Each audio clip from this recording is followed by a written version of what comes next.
I will work sincerely and revive this spiritual science, which is the core for enlightenment ecosystem, making you all manifest the state, space, powers, being, superconsciousness and Kailas of Paramashiva, and making all of us manifest Paramashiva. In a world ravaged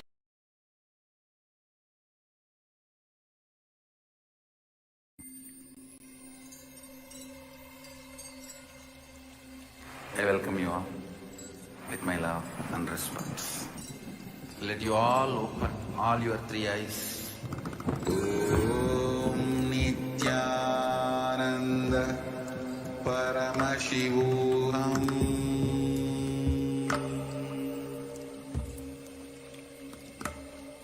Om Nithyananda Paramashivam.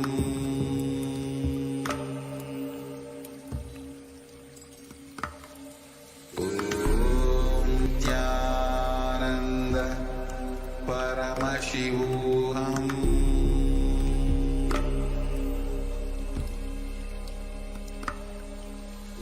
Om Nithyananda Paramashivam. Om Nithyananda Paramashivam.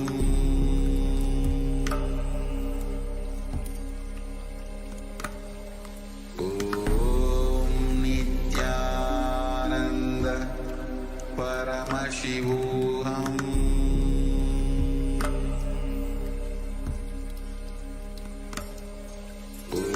Om Nithyananda Paramashivam.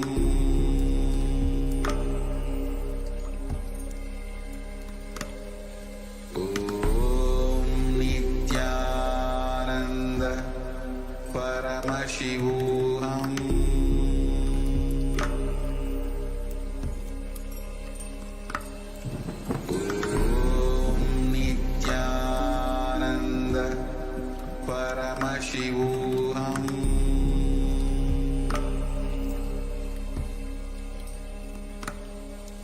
Om Nithyananda Paramashivam.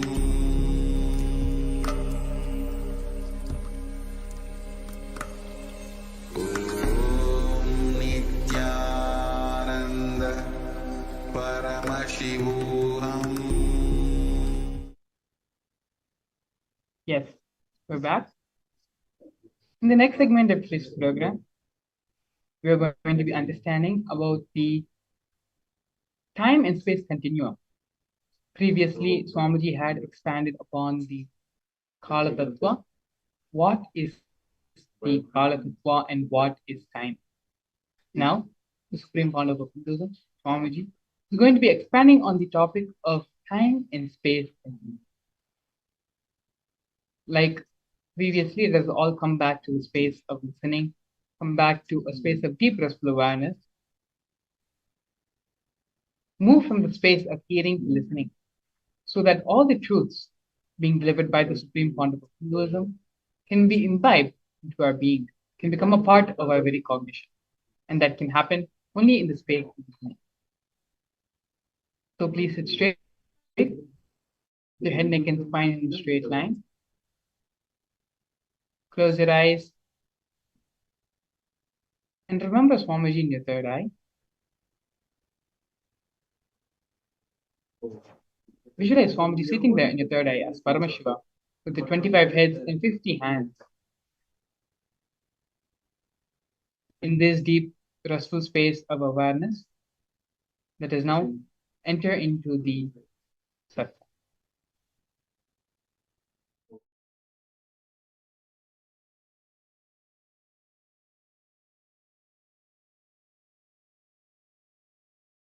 Paramashiva's direct message from Kailasa.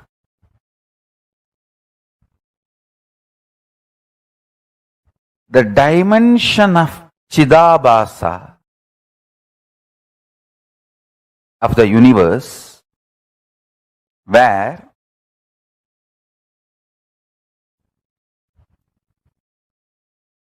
the activism of Chit and absolute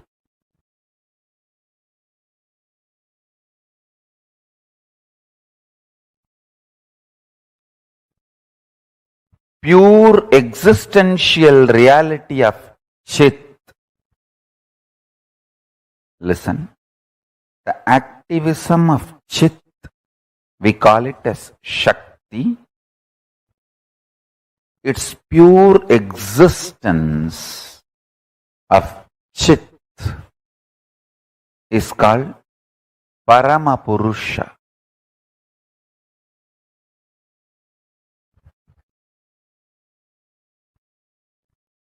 These two together, in its pure being space and intense doing space, both together, is the dimension of Chidabhasa.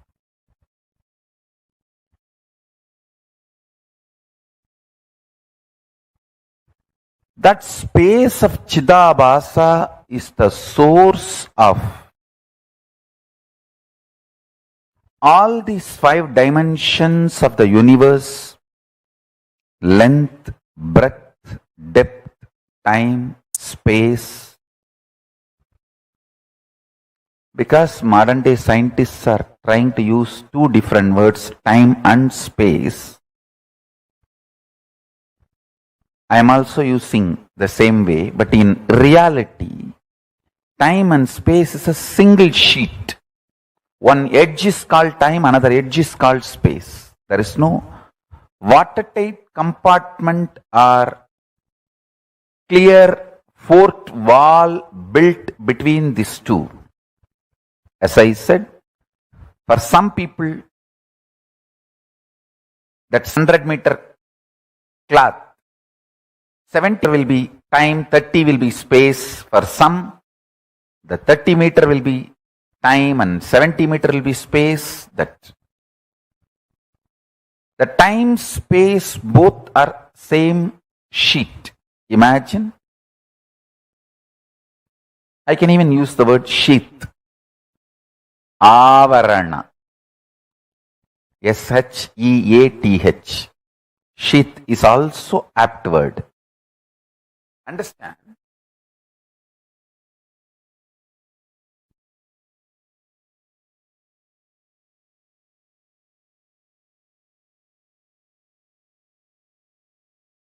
Whether you know it or not, realize it or not, your thought current and your reality is not separated by any wall or any border. What you again and again persistently put in your space starts manifesting in your time. What you again and again and again practice in your time starts manifesting in your space. As I said, this time and space does not have a clear-cut border.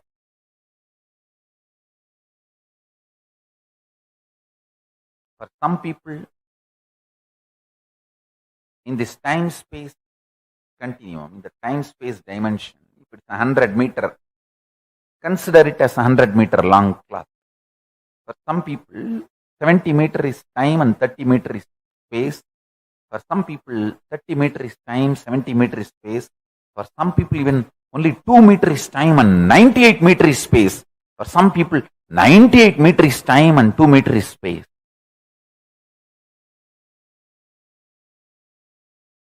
Listen. When the length dimension starts manifesting its possibilities in all its multiple level, it gives birth to breadth dimension.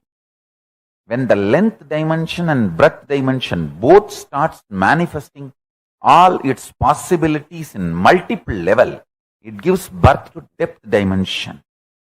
When the length dimension, depth dimension, breadth dimension, all three starts giving birth to all the infinite dimensions of them in multiple levels, in all possibilities, spontaneously and simultaneously, they give birth to the dimension called time. When Paramashiva's direct message from Mahakailasa, listen. Chidambara, the arena of the cosmic dance, is living space. Understand? Modern day scientists, with their human mind, are able to understand about space only now, too little and too late. Understand? They are trying to understand space. Modern day scientists are trying to understand space. What they understood till now, too little and too late. Thousands of years before, Hindus had a clear understanding about what is space. Space is living existence, living entity. I should say closer to consciousness. Space is very closer to consciousness. I'll give you some of the important, powerful cognitions about space. Just if you internalize this, you can use the power of space in your day-to-day life in a very practical way, simple and very practical way. Space is a living entity. It's not emptiness, it's not dead, it is living. Second, it is very close to consciousness. Third, the space you are carrying inside you, where the thoughts manifest, is directly connected to the space where this universe is established. Chidakasa, your conscious inner space, is directly connected to Mahakasa, where this universe is established. The space where this universe is established is directly connected to the space, your inner space where you are established. It means you have absolute ability to influence, inspire,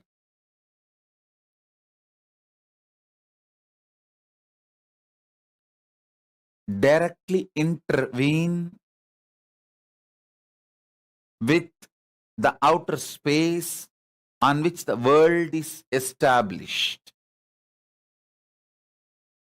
Any mass has a power to influence the space when you are able to influence space through which you can influence anything which is established in the space, and just by sheer power of thoughts, you can raise, lower your mass, through which you can influence the space, through which you can influence anything established in the space. Please understand.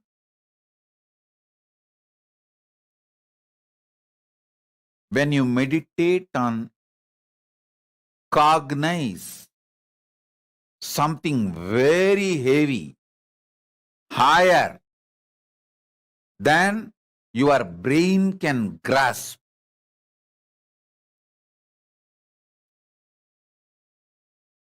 your space becomes powerful, that can influence the space outside, and anything established in the space outside.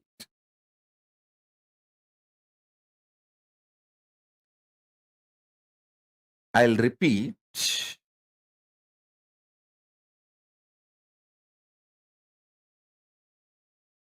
Very recently, modern day scientists are trying to understand how to influence the space, how space can be manipulated to make our lives more comfortable and better. But thousands and thousands of years ago, Hindus had clear knowledge. This time-space balancing itself, and the speed of the light is constant, and the continuum of time-space balancing itself almost like eternal. All these are known to Hindus long before, thousands and thousands of years before. I'll add some more truths.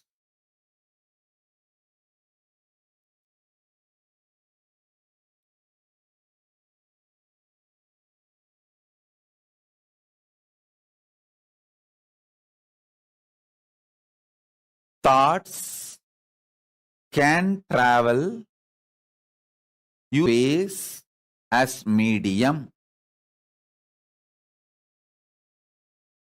Anything which has a mass can influence space, through that can influence anything established in the space.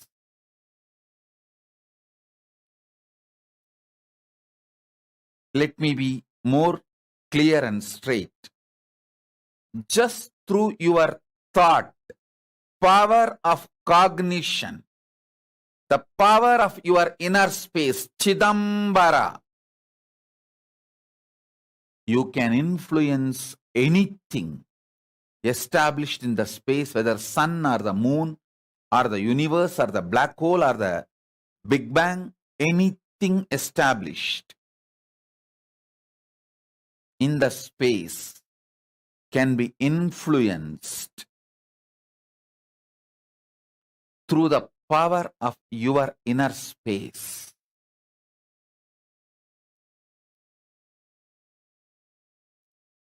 Contemplate on this.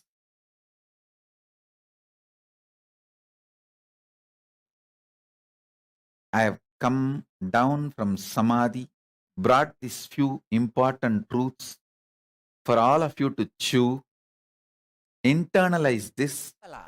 Let's understand this concept, Kevala. Whenever you relate with the past connections, when you work with the past relationships. That time pulls you into that space because of the time-space continuum. See, a being which understands it is alone, kevala, is a base material, raw material, where extraordinary powers, experiences, and enlightenment itself can flower. But once your inner space experiences the past times,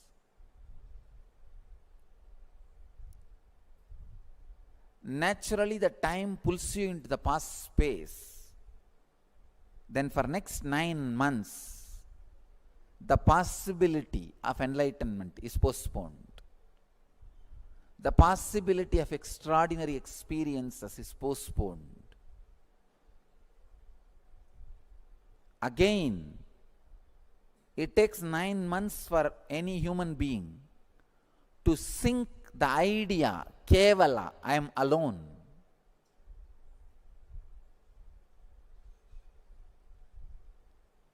The first lesson kids should be taught in our schools is they are orphans. Understand? First lesson a child should learn is there is nobody. He came alone. He is responsible for his head and body being together. He is responsible for his hand hanging in his body. He is responsible for his leg connected to his body. Child should learn this lesson first. But normally it looks very cruel, brutal. Even the brahmacharini was shocked. She said, "What is this, Swamiji? It's too cold." I said, "Life is cold. Don't try to make it hot. Don't say it is cold. Use right word. It's cool."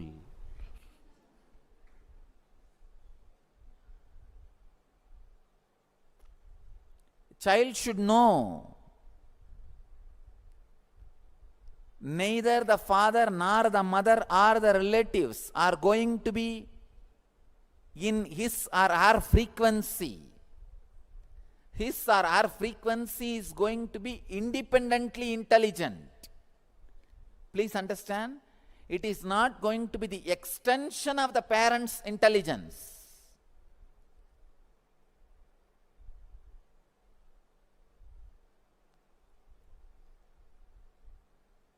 God creates, never recreates. You are going to be independently intelligent. Unfortunately, this time-space continuum keeps you constantly as the extension of the elder's intelligence. I have seen this kind of mental setup, this kind of people. They will never be productive. They will be such a lazy people, even in their personal life. I am seeing all over the world this kind of, all kinds of specimens I am seeing. This kind of people, they will be such a lazy, such a unproductive people. They can't do anything else except criticizing. They live in Kali Yuga. They live in Kali Yuga. That's the worst state to be in. If you understand, still Dharma is alive. Still Dharma is prevalent. Still, that is the way the cosmos is functioning. Cosmos has not changed the way because the time has passed. No. When you understand that, suddenly you will see your inner space will become Satya Yuga.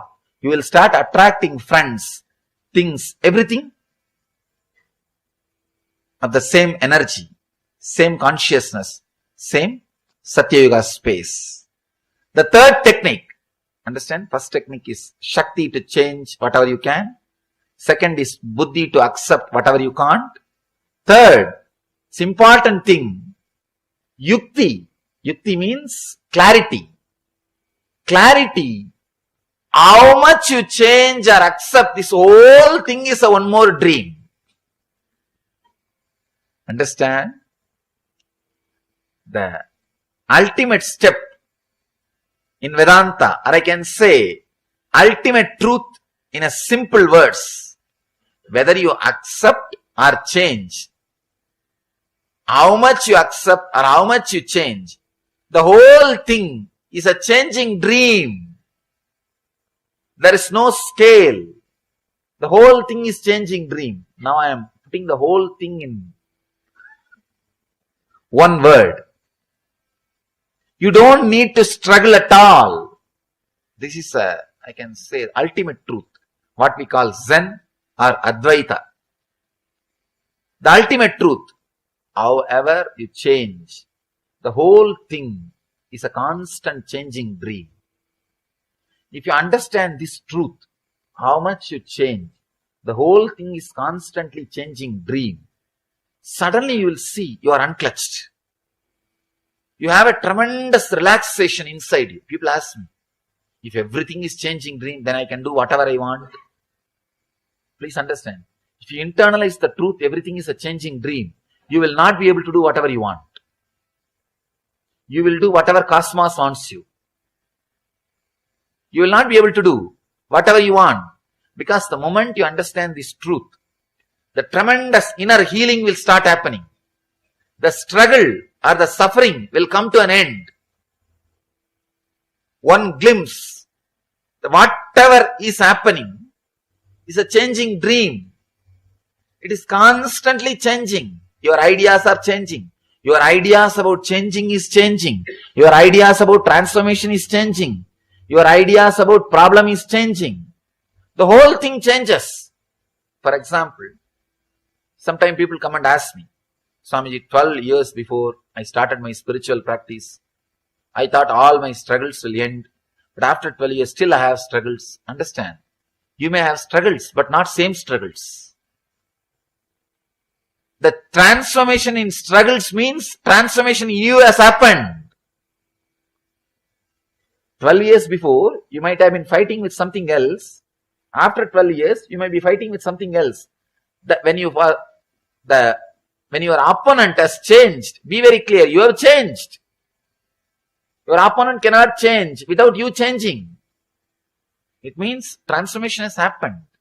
Now your fight is happening in different level. In different level. Means the whole thing is changing. 12 years before, what was your desire? What was your fear? What you define as transformation? What you define as mukti? Even those things change. Your concept about liberation constantly changes. The more you expand, the idea also changes. I always tell people, enlightenment experience is ultimate, but not final. That's a big difference. Ultimate means all your ideas about enlightenment will disappear. All your ideas about body, mind, everything will disappear. That does not mean everything is over. It will be constantly exploding into a different space.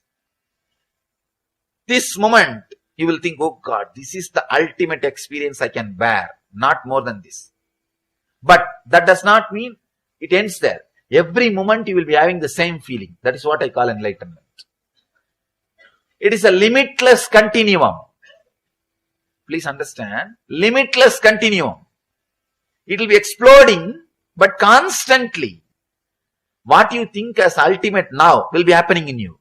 After a few minutes, what you think as ultimate now will be happening in you. What you think as ultimate in this moment will be happening. Limitless continuum.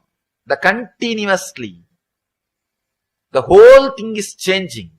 It means your idea about enlightenment, your idea about desire, your idea about greed, your idea about you, your idea about Jiva, Ishvara, Jagat. All the three will change. Constantly it will be changing. That is what I call enlightenment. Please understand. People think enlightenment is retirement. No. No, you have an idea. After enlightenment, I will do this. I will do that. People come and ask me, Swamiji, what should I plan to do after enlightenment? I tell them, that plan he will do. You can't do. As long as you are planning to do, you will never become enlightened. Enlightenment is the last decision you can make. After that, you can't make any decision. All decisions will be made by somebody else or something else. All decisions will be made by something else. Constantly we think we are an accident. Cosmos is torturing us. No. Cosmos is not sadist. God is not punishing you. People come and tell me, no, Swamiji, you don't know, God is punishing me. Please understand, God has not come to that level to punish you. And you are not raised to that level to be punished by God. You are also not that great to be punished by God. God has also not come down to that level to punish you. We go on abuse the Dharma. No, you don't know, it is Kali Yuga. Dharma will not be prevalent.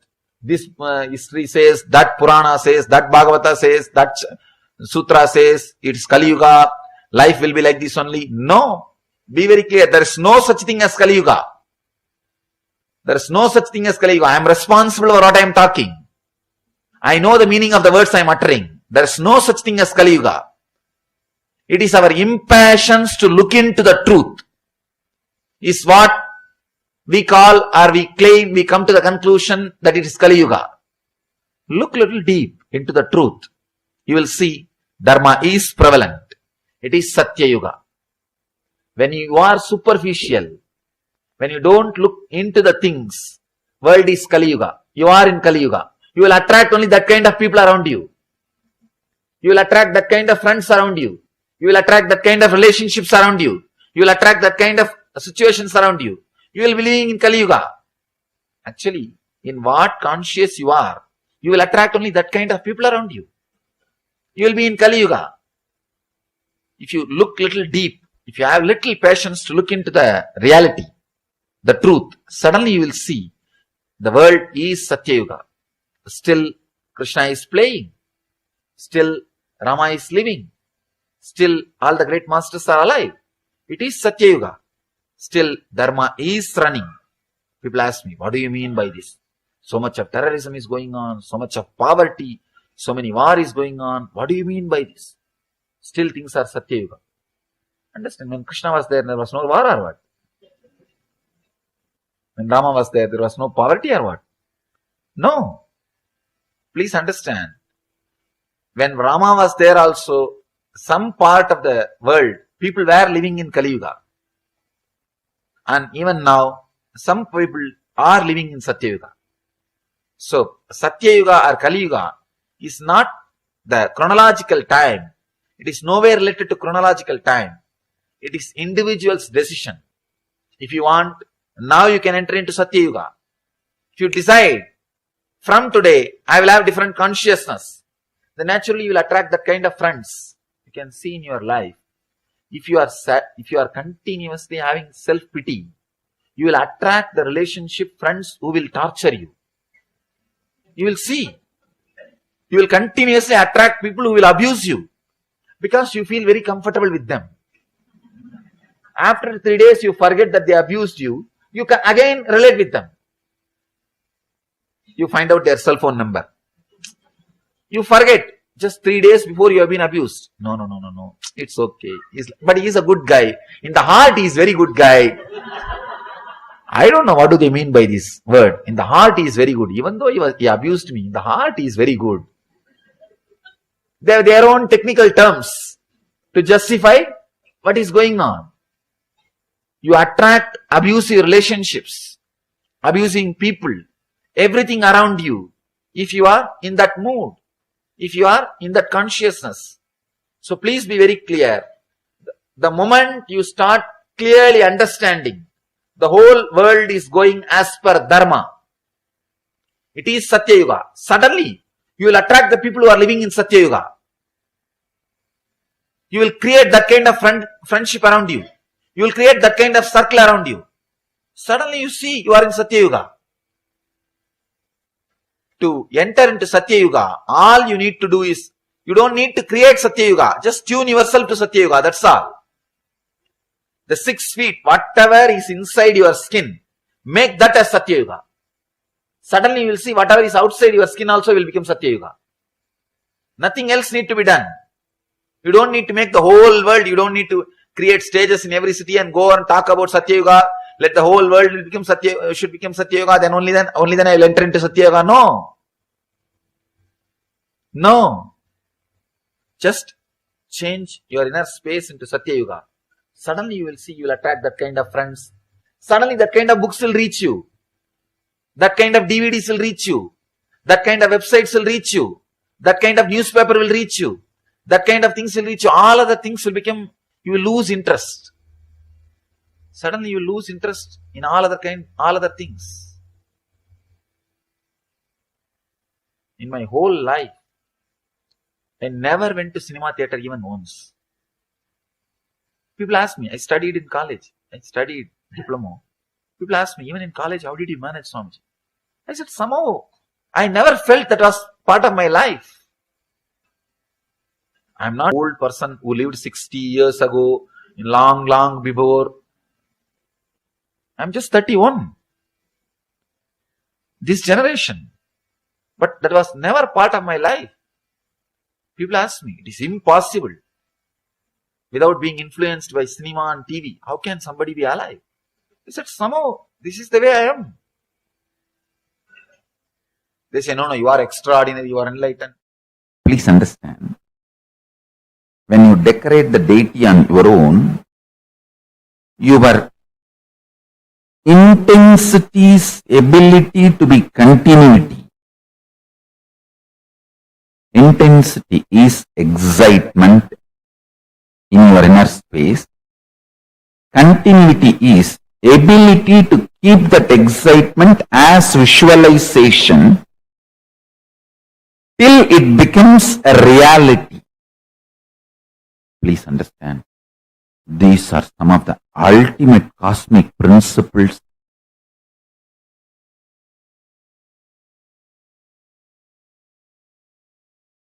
I am sharing with you all from all the Hindu Tattva Darshanas. So listen carefully. This is the quote.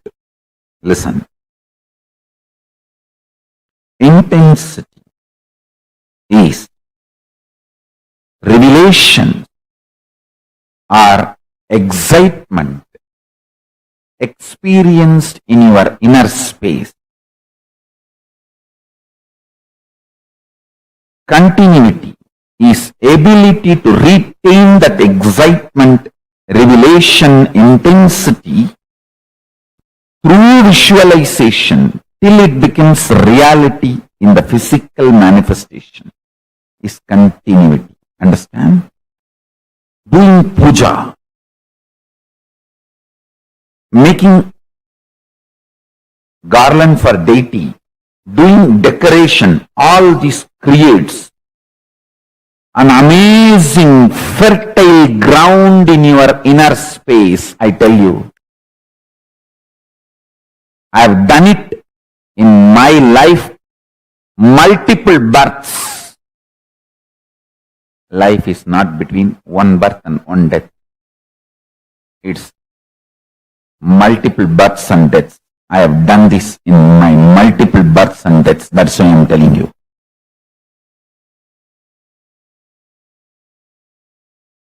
Intense excitement, when it is added with the creativity, especially the most superior creativity is Hindu Kriya. Kriyas of Hinduism is the most superior creativity. See my Gurukul kids, just by decorating deities they manifest powers. Because intensity of the inner world starts manifesting as continuity of the outer world. Listen. intensity of the inner world starts manifesting as the continuity of the outer world just through decorating the deity. If you are a millionaire, want to become billionaire, I guarantee, start a temple, start spending at least half an hour to 1 hour physically working on the temple. Tie dhoti, sari, put jewels.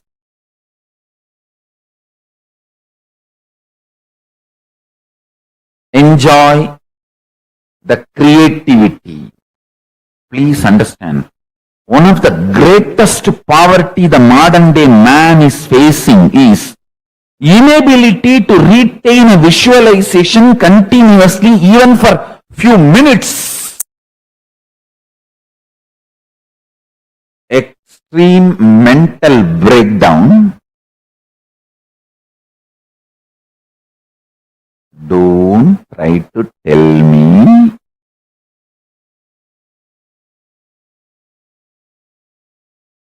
entertainment industry is full of creativity. No.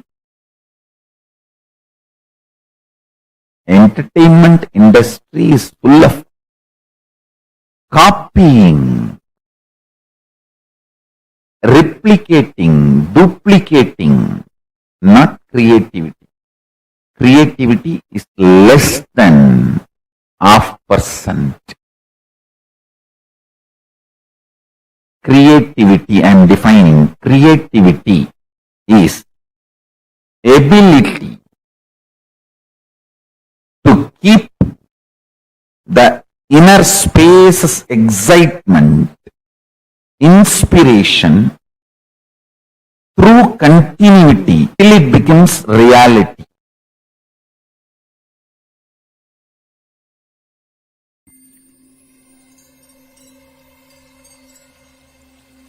I welcome you all with my love and respect. Let you all open all your three eyes. Om Nithyananda Paramashivam.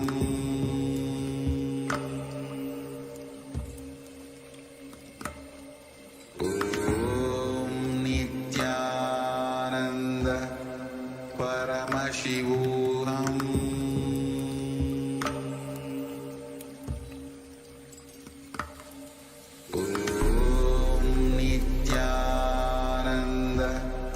Paramashivam. Om Nithyananda Paramashivam. Om Nithyananda Paramashivam.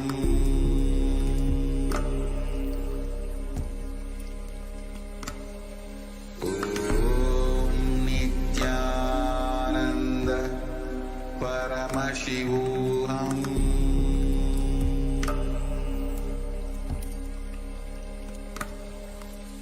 Om Nithyananda Paramashivam.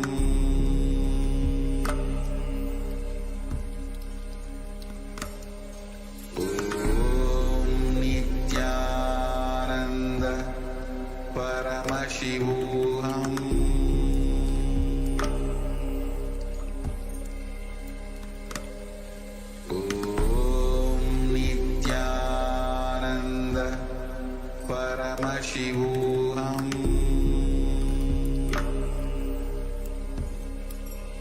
Paramashivam.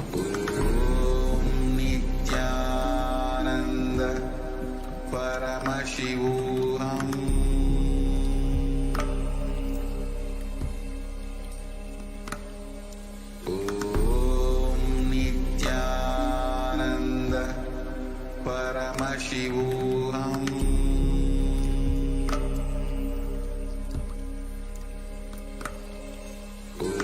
Om Nithyananda Paramashivam.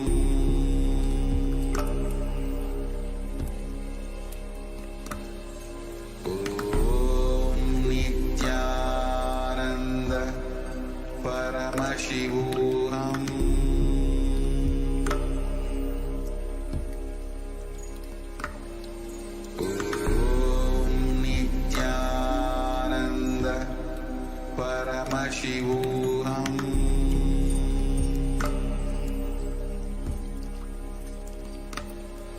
Om Nithyananda Paramashivam.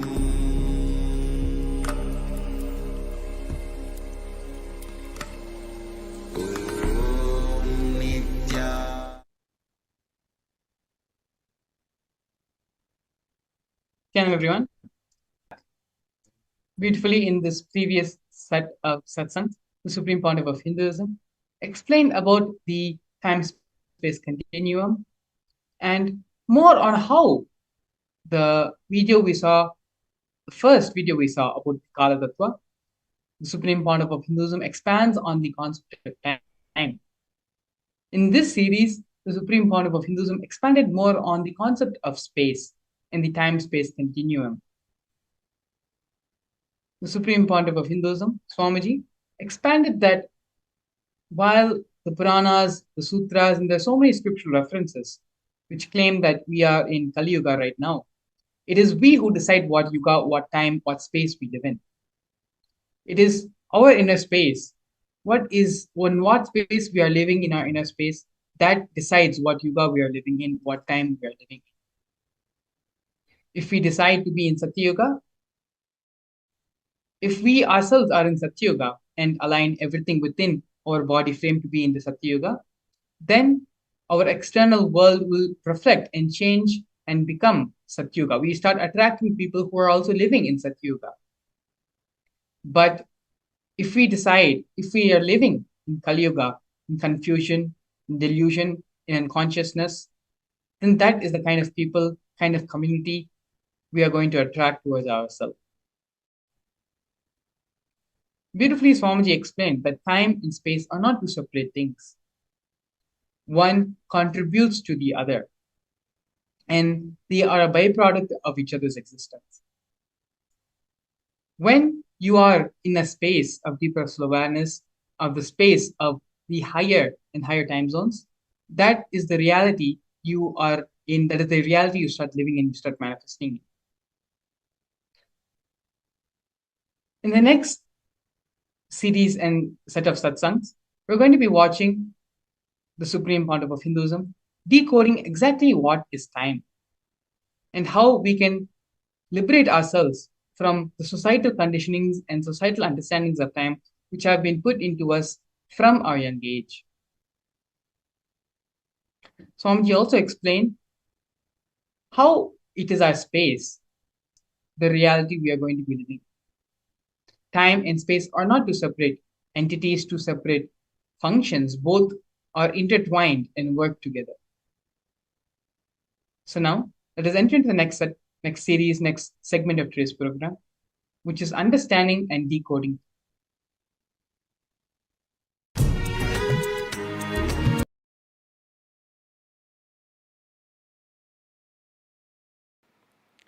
Nithyanandeshwara Samarambam Nithyanandeshwari Madhyamam Asmadacharya Paryantam Vande Guru Paramparam.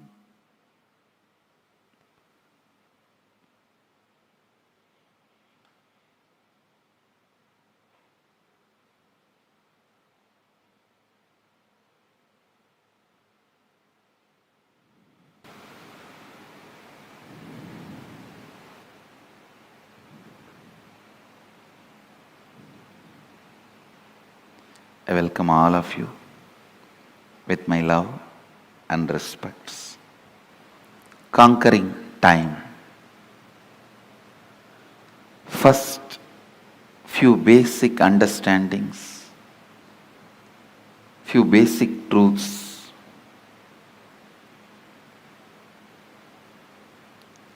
Please understand,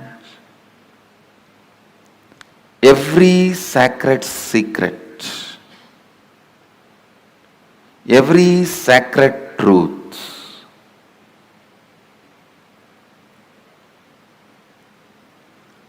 I am uttering,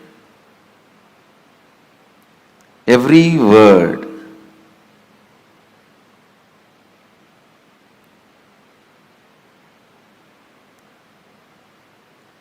need to be internalized and internalized. Do not sit with the intellectual tiredness. Usually people have this pattern. Tell us finally what we should do. No, things don't work like that. Please understand.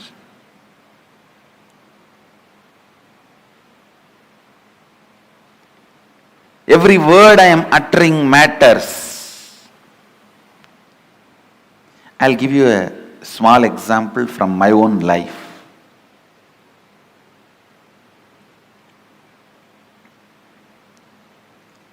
One of my guru, Annamalai Swamigal, in course of conversation he told me that we are not the body, we are beyond pain and suffering. When I was sitting alone and contemplating about it, we are not the body, we are beyond pain and suffering. What does he mean by it? I actually experimented. I took a knife and cut my thigh to see whether we have pain or not. Of course, I had pain and I was taken to hospital and stitches were done and all that has happened. But I could not think what my guru uttered is lie. I was continuously contemplating. I had a yoga guru. He was also a Paramahamsa. One day he explained,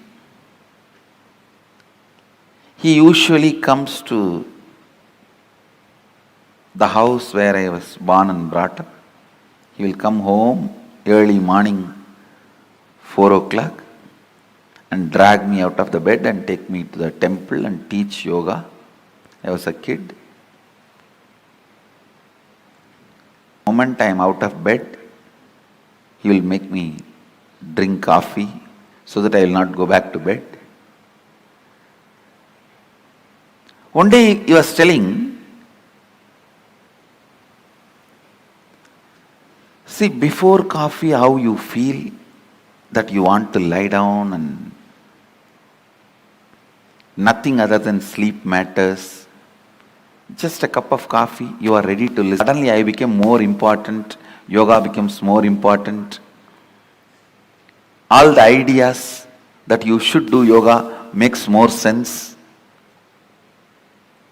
Without a cup of coffee, all the ideas you should sleep makes more sense. Just with a cup of coffee, all the ideas you should do yoga and take care of your health, build your body so you can get enlightened. All these ideas make sense.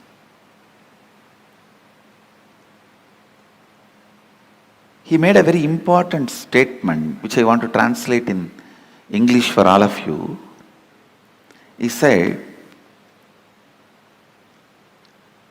the physiological, psychological, neurological effect on you is not you. Please understand. One guru made a statement, you are not the body. The other guru made a statement, the physiological, psychological, neurological effects happening on you is not you. How many of you click with that second statement? Actually, both statements finally mean the same, but the second statement suddenly made so much sense to me. Yes. Please understand. Because I could see my seeking is not just equivalent to a cup of coffee, but a cup of coffee can make such big impact. It can just just drive away the sleep?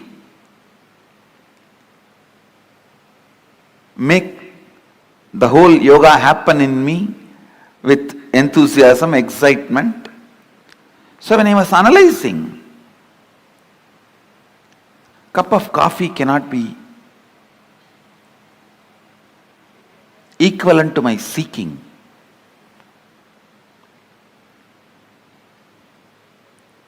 Or equivalent to me.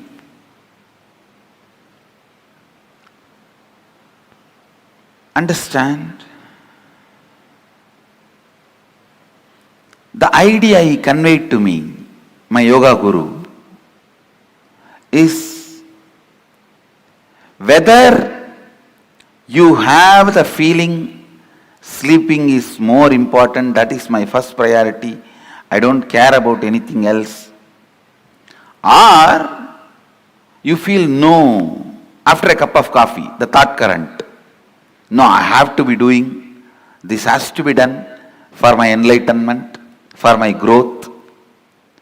Whether you have this thought current before cup of coffee or thought current after cup of coffee, both thought currents does not matter. Both thought currents are not you. Both thought currents are empowered by you, not you. That is what the master, the first guru means, Annamalai Swamigal means, you are not the body, you are not the mind.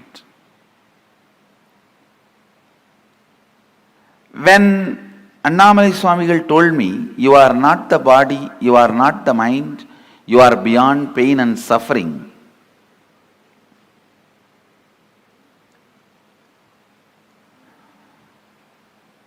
the statement did not make sense for me. But when my yoga guru explained,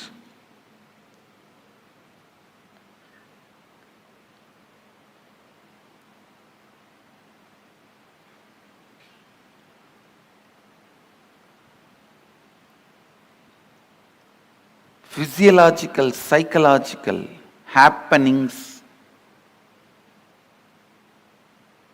are not you. It really made sense.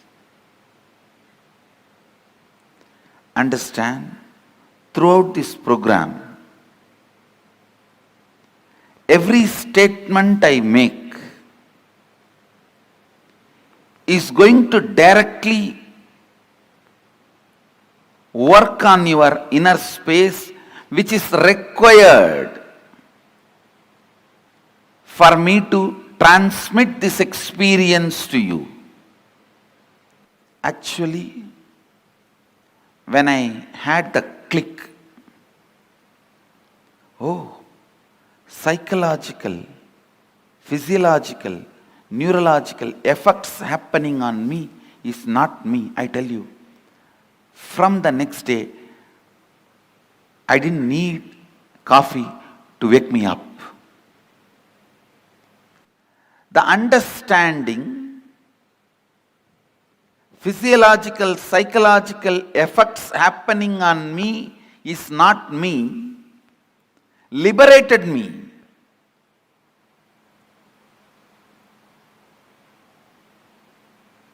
Not only from coffee,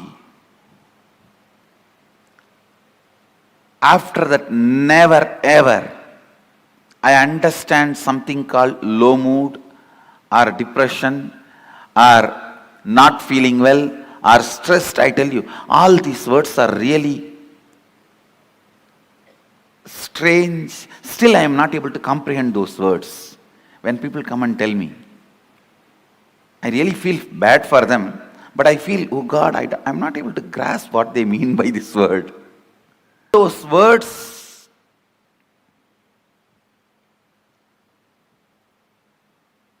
have no meaning in my life because it was such a clear understanding.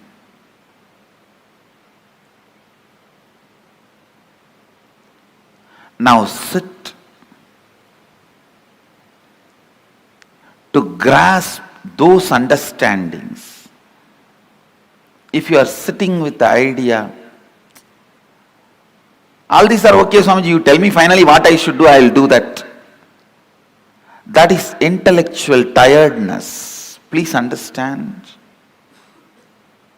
Egg, if it is broken from outside by force, a life ends. If it is broken from inside, a life starts.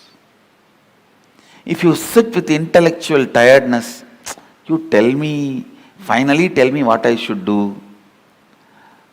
Even if I tell you finally what you should do, if you do, it will be like a breaking the egg from outside. Even if I transmit experience to you, you won't retain it.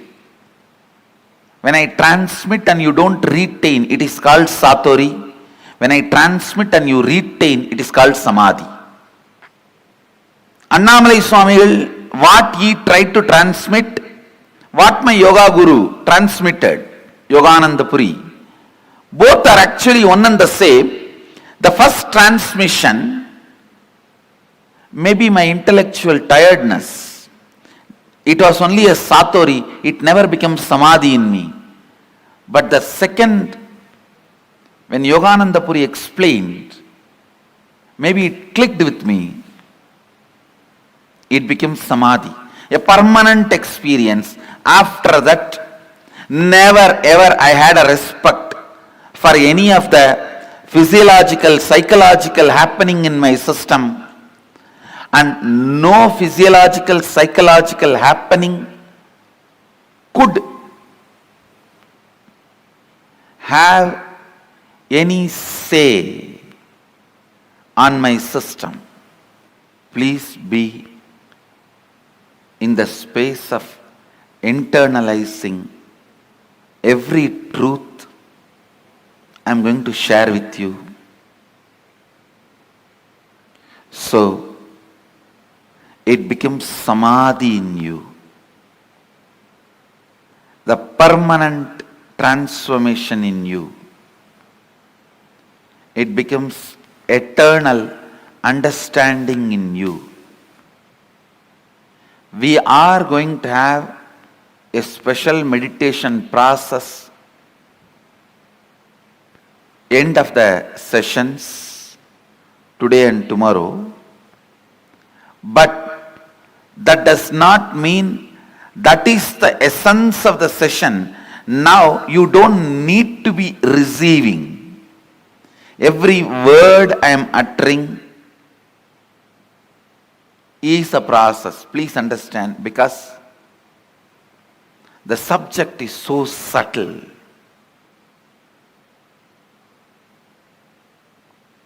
Subject is so subtle.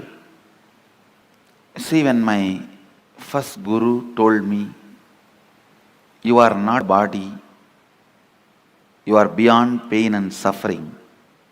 It is truth, but it is too to grasp. It's too physical. But when my yoga guru told me, experientially, which he was able to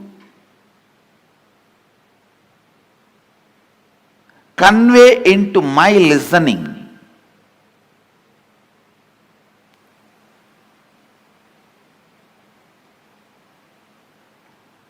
the psychological, physiological, neurological effects are happenings in you is not you. Not only it clicked with me, it brought tremendous liberation. What my first guru, the Annamalai Swamigal, was trying to make in me, the yoga guru made it because he spoke into my listening. Now, every statement I am going to utter, I want to speak into your listening. I will also take the responsibility of making it as clear as possible. And I also request you to be intensely listening without this intellectual tiredness, thinking, end of the day there is going to be a meditation process and Swamiji will do whatever need to be done. I just need to tolerate this to have that process. Please do not have that, because every word I am uttering matters. Come to the space of listening. The first statement I am making, please listen. The first statement I am making, time is a matter. Second statement, it is not absolute as you think. Please understand.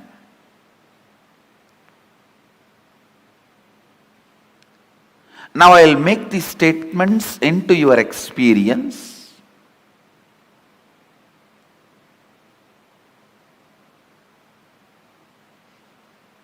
These two are the Mahavagyas now.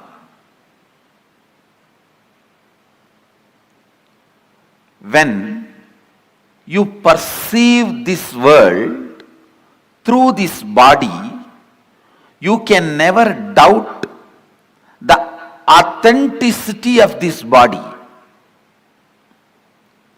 or the authority of this body. But when you are perceiving the dream world through the dream body, this body does not have authority over you. Please understand. When you are perceiving dreams with the dream body, this body does not have authority over you. Same way, when you are perceiving this world through this body, the dream body does not have authority over you. When you understand there is a body which has authority over you at some time, does not have authority over you in some other time, you can understand this body also has authority over you sometime, does not have a right over you in some other time. Listen. As long as you perceive this world through this body, you think this has authority over you. You can't understand a space without this body. Same way, because you are constantly perceiving the world, because you are constantly perceiving your reality through time, you think time is absolute and it is truth, your body is truth.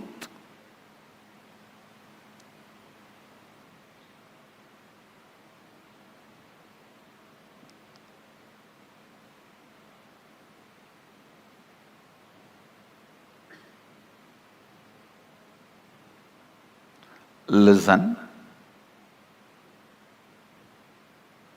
I'll repeat the essence.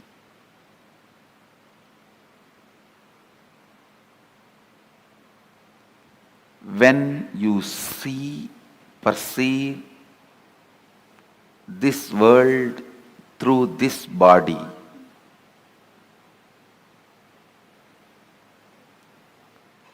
you take this body as authority.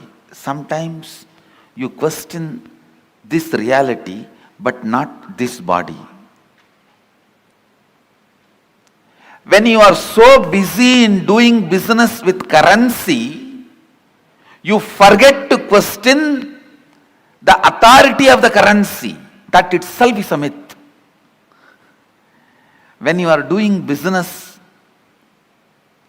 using diamonds, you forget to question the authority of the diamond. You are so busy in giving 100, taking 50, giving 200, taking 400.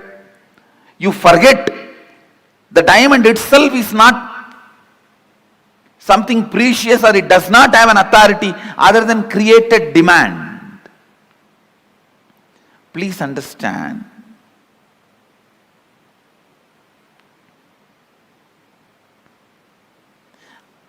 I am not questioning, I am not saying don't do business. All I am trying to tell you is understand the stupidity, you can play with it beautifully.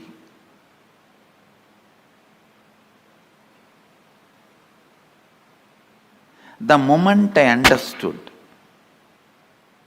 it clicked with my system that physiological, psychological effects on me is not me. So much liberation, such liberation.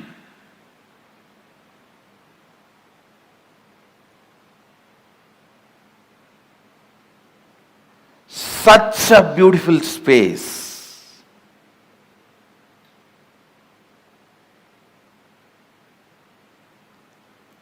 It was such an absolute ecstasy. Knowing even that ecstasy is not me.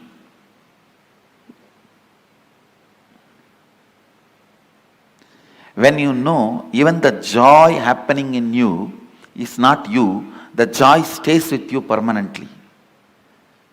All joys disappear the moment you try to grab them. The first truth, time is a matter.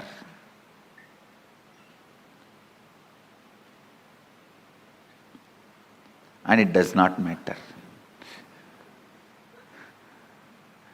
Time is a matter and it does not matter.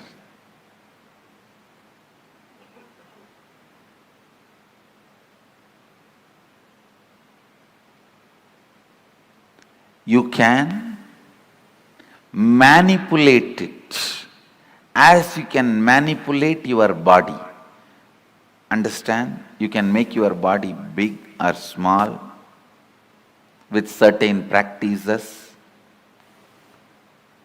diet control. You can manipulate it. You can play with it. Same way, you can play with time. You can play with time. How? We will see next. But some of the basic truths, you can play with it.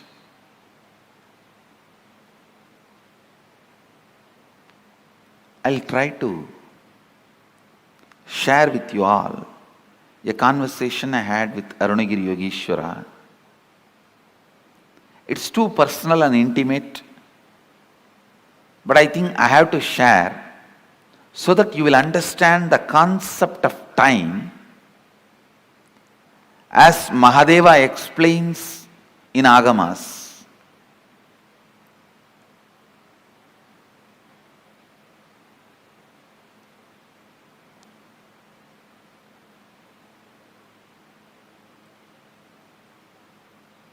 One day I was sitting and talking to him. I was just so much in love, awed by his presence. It will always be for spending time I will be talking. There is nothing serious about what I am talking to him. That is why how much ever I try, I am not able to recount or recall everything I heard from him. Very less only I am able to recall, because all the time I was only odd and just I want to spend time with him. That was the purpose. So talking is only secondary.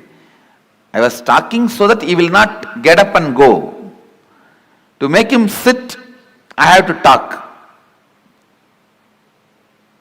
Listen carefully. The conversation was about time and space. He was trying to explain time and space to me. It is time you understand every statement, so that it becomes just part of you. You also need to know the value of one single truth hitting you properly. Please understand, it was just one single truth. My understanding about, just a cup of coffee, only that much is the gap between me and my seeking.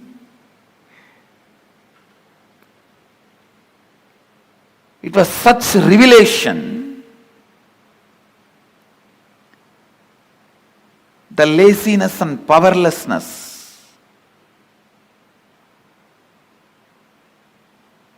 and the powerfulness I felt after a cup of coffee. I understood very clearly, both are not me. I am something beyond this too. Just that one understanding liberated me forever from all the physiological and psychological ups and downs. Never ever I had any respect for the physiological, psychological ups and downs in my system. And you don't know what great liberation it can be. So please understand. Now, even understandings can liberate you from many patterns you are having, and with understanding, if I lead you into the process, the experience I transmit will become Samadhi in you, means permanent. Without you understanding or without you developing the right context, also I can put you in experience. That will be by force, it will only be Satori. You won't be able to retain that. So allow me to work on you, because even I am feeling, I am explaining something very subtle. It's almost like I am not playing with Saraswati, I am playing with Saraswati's Veena.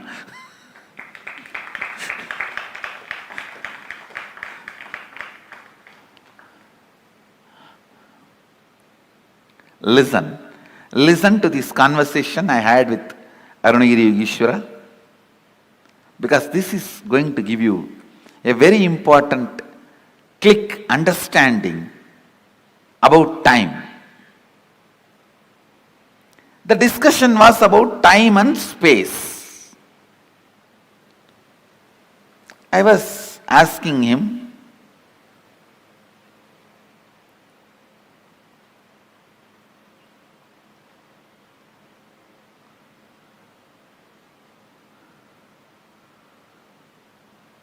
some questions about Kala Bhairava.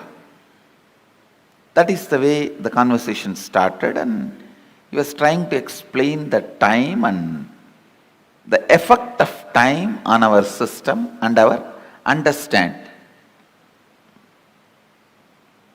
Naturally, I could not grasp everything immediately.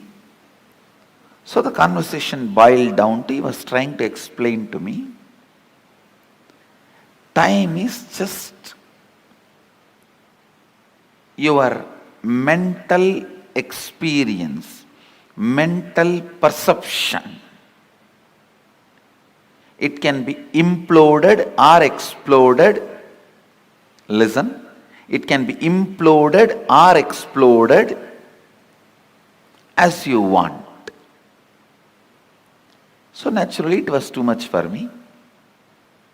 Then he touched something in my very personal life and explained. Of course, it is a very intimate conversation, but I'll share it with you all because it will do good to all of you. I had the problem of bedwetting as a child.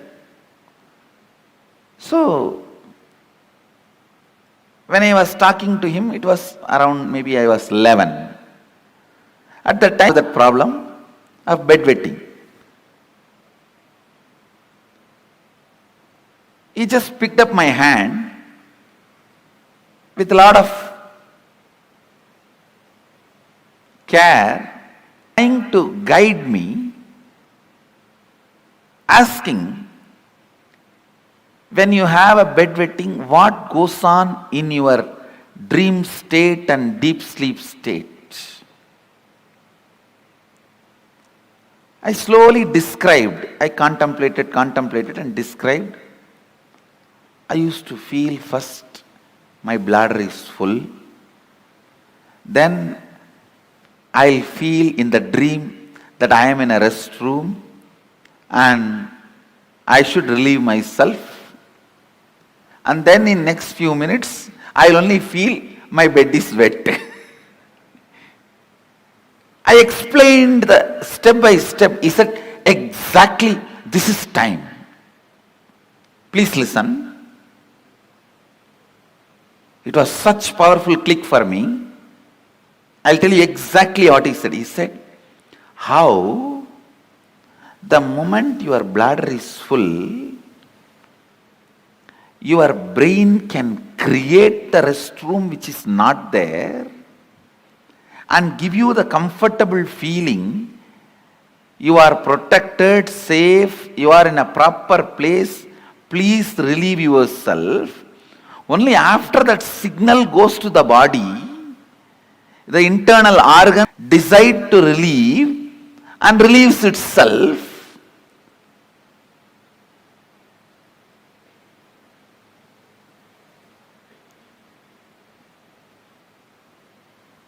The pressure inside you to perceive something, to have some experience, creates the concept of time and gives you various experiences. Pressure inside you, that bladder is full, creates the restroom ambience in your brain, which is actually not there, but gives you a comfortable feeling, you can relieve yourself. Same way, desire to have certain experiences, that pressure inside you creates time which is not there and gives you various experiences. I'll try to convey much deeper the same truth further. Now you understand this much.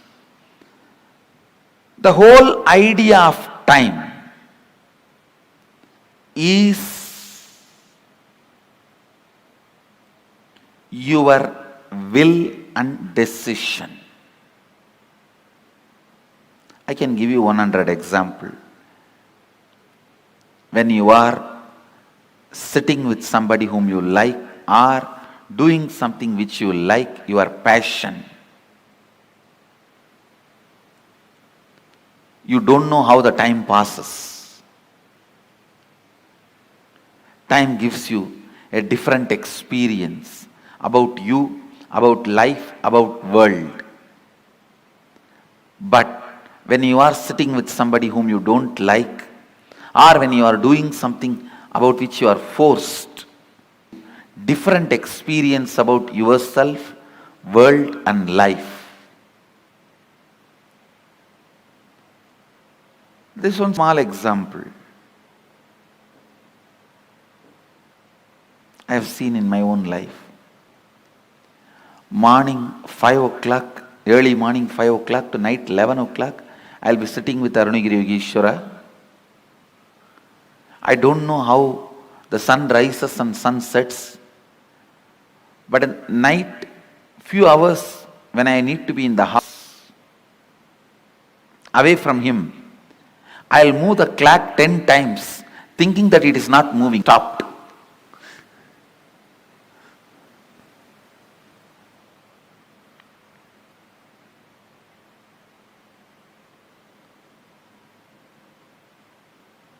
I'll feel why the nights are so long. Time is slow when you wait. Time is fast when you are late. Time is deadly when you are sad. Time is short when you are happy. Time is endless when you are in pain. Time is long when you feel bored. Every time, time is determined by your feelings and psychological conditions, not by clocks. So learn to have nice time always.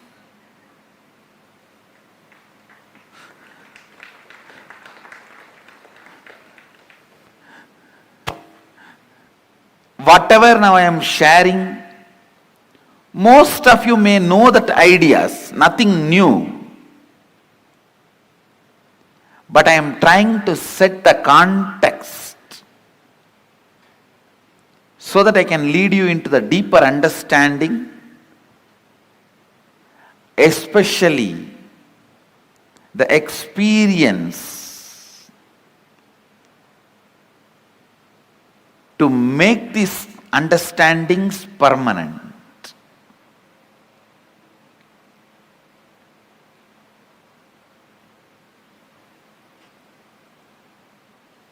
Time is a matter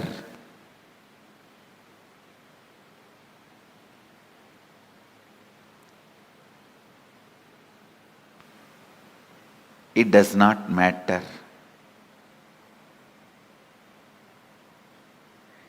It can be manipulated as you want. You can play with it as you want. One more understanding I received from Arunagiri Yogeshwara about time. Listen carefully.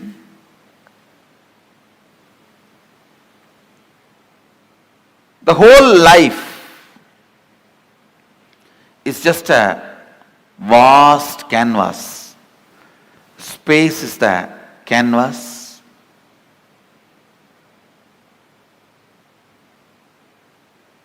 Imagine 200-mile length canvas on which lot of paintings are there. The paintings which you already perceived is called past. The painting you are perceiving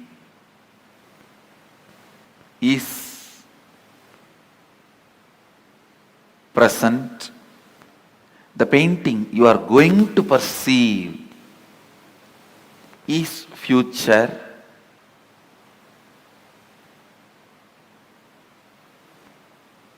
But the truth is all three exists.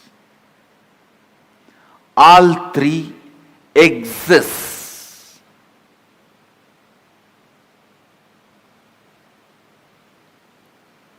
Next statement I am making. Please listen. First statement I am making. Past, present, future, all three exist. And the next statement I am making, you can alter all the three. We always think it exists. How can I alter my future? If it is already existing, how can I alter? Understand? The painting exists does not mean you can't add something to it. Your powerlessness, I can't add something to it, only makes you stop adding. And very important statement I am making now. Not only you can alter the future, you can alter your past. How? We will make. You can alter your past.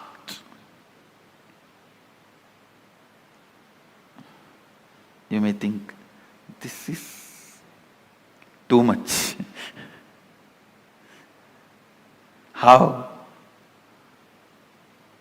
We will see after the meal break. I'll give you clear experiential understanding about these 4-5 statements I made. During this meal break, go on, chew these statements along with your food. 1, time is a matter, it does not matter. 2nd, your psychological ups and downs, physiological ups and downs are not you. Next, your past, present, future exists now. Next, it exists now does not mean you are bound by it. You can alter not only your future, even your past. Let's gather for next session. Thank you. Be blissful.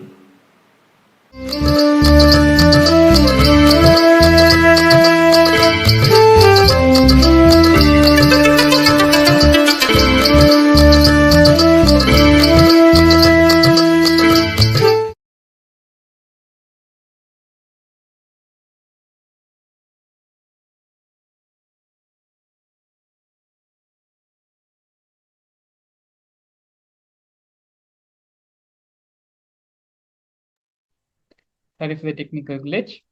Beautifully in this webinar, the Supreme Pontiff of Hinduism explained the science of time and exactly what is time. Swamiji gave a beautiful example. For our whole life, our whole reality is just a long canvas. Time is the painting, is the drawing which is happening on the canvas. Everything which we are perceiving, all our experiences, everything which we are seeing, what we claim as the reality which is happening around us, all of it is nothing but time, nothing but matter, which is created by us, can also be destroyed by us, and can be manipulated and transformed into any other form of matter, into any way we want it to be. Beautifully, the Supreme Pontiff of Hinduism also gave multiple examples from his own life and the direct truths and revelations and teachings Swamiji himself received from Arunagiri Yogeshwara about time. Time is a subjective reality. It does not exist as objective for everyone. When we are happy, time is short. When we are in sorrow and pain, time never seems to end. When you understand these fundamental cognitions and fundamental truths which Swamiji revealed about time, then you'll simply know how to use time to manifest what you want in your reality, what you want to manifest in your life. Attending the Paramashivam program will help you and bless you. Swamiji will bless you with the power, the intelligence, and the knowledge and experience to make time as one of the toolkits to manifest whatever you want in your life. So, without further ado, please go ahead and the QR code and the link to the Paramashivam registration website is being projected below. The program which Paramashivam can offer you, what it can provide to you, what it can contribute to your life is invaluable.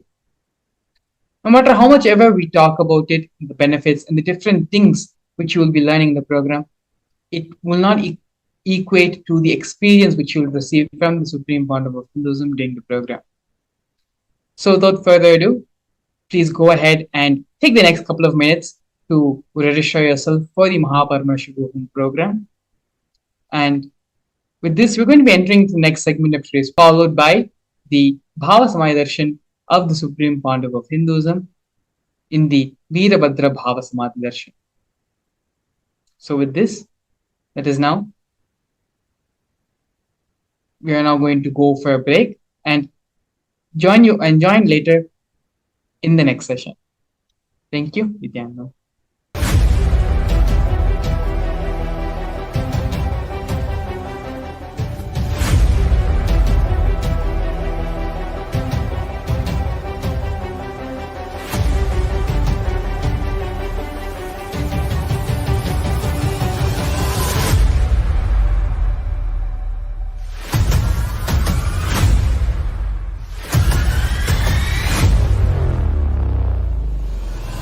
Whatever I shared till now, condensing the whole thing and reviving it as experience, starting from completion, unclutching, power manifestation, the states of consciousness and the planes, multiple planes, everything.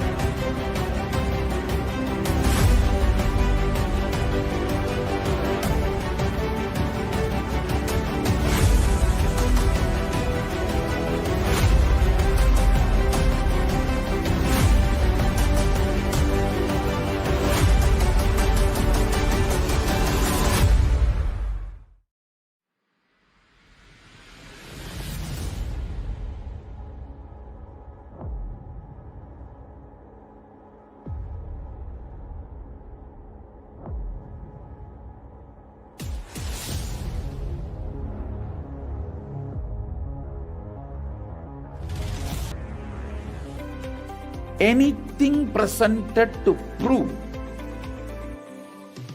you are not Paramashiva is illegitimate.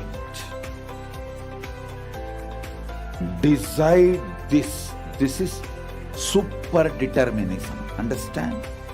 Anything you declare as illegitimate will lose power over you, will die in few days, few minutes, maybe in few weeks, whatever few days it takes. It will not have power over you. Understand? This is the method for sudden enlightenment. This is the method for sudden enlightenment. It happens by the Shaktipada. Here Paramashiva is sitting to tell you all, you are Paramashiva, you are me, with Shaktipada and Shaktinipada. The Dvitiya Vijnasa Krama is an extensive and thorough yoga sequence to prepare your body to receive the experience being given by the Supreme Founder of Hinduism. Through the yoga, which is aligned as per the source scriptures laid down by Paramashiva and the Agamas, Nithyanandam Paramasukadam Kevalam Jnanamurtam Ganvatitam Gagana Sadrisham Tatvavasyadilaksham Ekam Nityam Vimalamachalam Sarvadi Sakshi Bhutam Bhavatitam Triguna-rahitam Sadgurum Tam Namami. Nithyananda. I welcome all the viewers and participants over 175 countries joining with us for the Bhava Samadhi Darshan of the Samhara Murthis of 64 manifestations of Paramashiva, manifesting through the Nijavatara, the supreme pontiff of Hinduism, Bhagavan Nithyananda Paramashivam. And we are going to be having yet another exciting segment today with amazing guest speakers who are here to share their life journey. And their life journeys are something so much profound. We can see the impact of the Supreme Pontiff of Hinduism's teachings, his initiations and blessings, how it can influence in the individual level and in the community level. And today's segment is going to be about women empowerment. Yes. So you may think, yes, I've heard this before. I think I have heard a lot of shows about women empowerment. Yes, you may have heard about it. But today's segment is going to cover and unleash some of the very interesting facts on how Hindu feminism is far more advanced and powerful, and how Swamiji has empowered and taken this aspect of Hindu feminism and advanced so many milestones of Kailasa forward over the last 30 years. So, coming back to the state of affairs today, women has been a long-standing backbone of the entire society. But if you take the women in the current society today, there is a lot of inequality, oppression, gender justice, and also sexual violence and physical violence that is being encountered by women. Almost, we can say, 1 in every 3 women has encountered this sort of oppression and gender violence every day. So, though we may feel that, okay, I am in 2023, so many things are advanced, and people are progressive, and that's what you would expect it to. But yet, if you see the stark reality, 1 in every 3 women experience physical and sexual violence either in their home, in their families, or in their workplace, or how they are treated in the society. So this is the stark reality that we are in today, and what are the solutions that we have got in hand? So Hinduism is the most progressive religion, and Sanatana Hindu Dharma has solutions for every single world problem that we are facing today. And Kailasa, with an active global presence in more than 175 countries, is one of the largest knowledge source of Hinduism, where so much of knowledge repositories and so much of solutions that Hinduism has got to the world, Kailasa is able to retrieve and package it and present it in a user-friendly manner.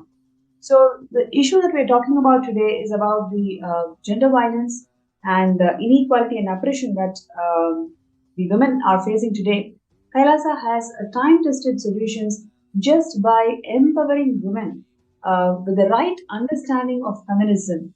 Kailasa has given a huge breakthrough in this subject. And that is definitely a testimony. If you talk to any Kailasian who's a woman, you can see the confidence that she radiates. You can see the context that she holds. It's mainly because the way the Supreme Pontiff of Hinduism, Swamiji, has enhanced and empowered the right knowledge about Hinduism and feminism.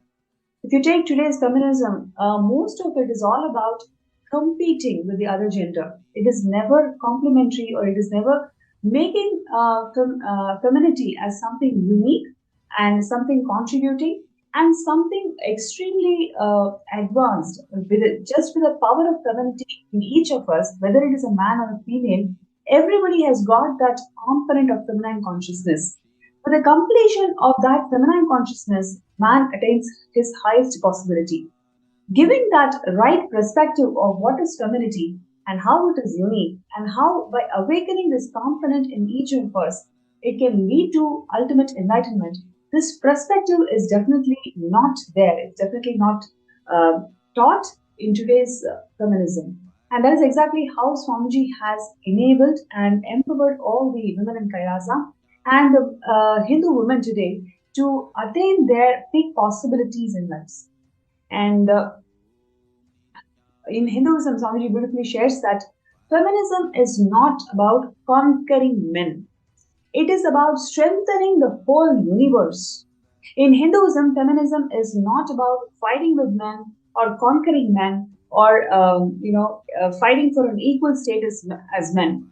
I'm sure so many of you can connect to this very interesting statement that Swamiji has given, because that is exactly how people feels about feminism, right? If you connect with any of the feminism debates or any of the feminists or activists, mostly the whole subject is around conquering men or competing with men. It is never about empowering the whole universe. And what Swamiji shares is women has their own unique place. We call women as Parashakti, manifestation of Parashakti, and all the women around the world, empower yourself with the spiritual strength and realize your uniqueness and contribute to the world. So, the right introduction, giving the right introduction to you, literally gives the very genesis of your identity. It empowers you with the right genesis of the identity. It empowers you to define who you are. And from that space, any action, any reaction that's happening, it all lands in auspiciousness. And we'll take a look at a small video where Swamiji defines Hindu feminism.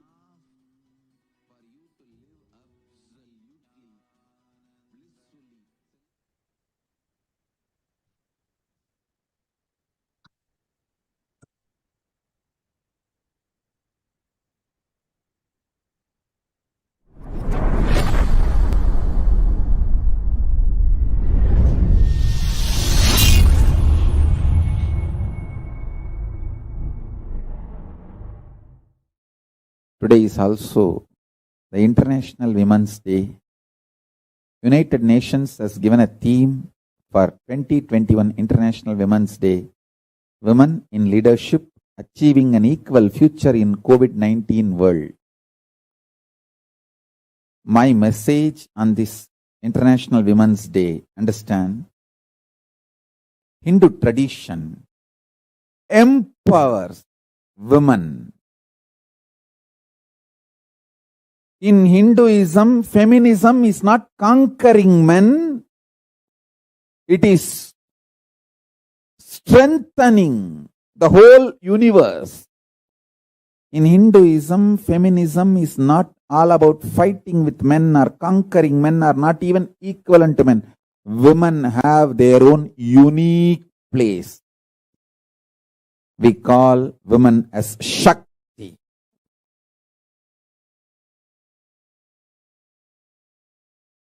Parashakti. Manifestations of Parashakti. Understand?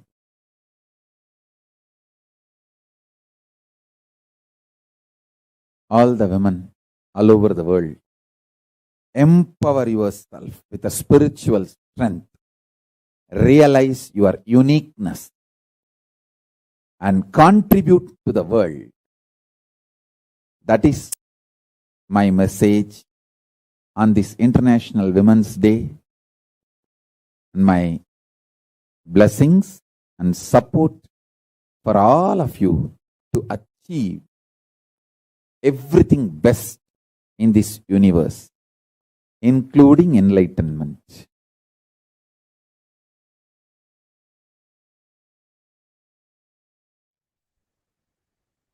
Great. You can see the way Swamiji has defined Hindu feminism. I'm sure just hearing to those words, it is simply energizing us with life positivity, and it really feels that a world can literally live this truth and end all the crimes against women. Please imagine, one in every third woman is actually experiencing sexual violence. It is something so terrible. And today we have speakers across the globe and who are here to share their first-hand experience of all of these crimes against women, but how to evolve herself into leadership positions today, and how she's able to empower and enrich the society today. So we will be having Priya Prema and Ma Susan Davidson from Slovenia and Canada, respectively, who will be joining us in this show today.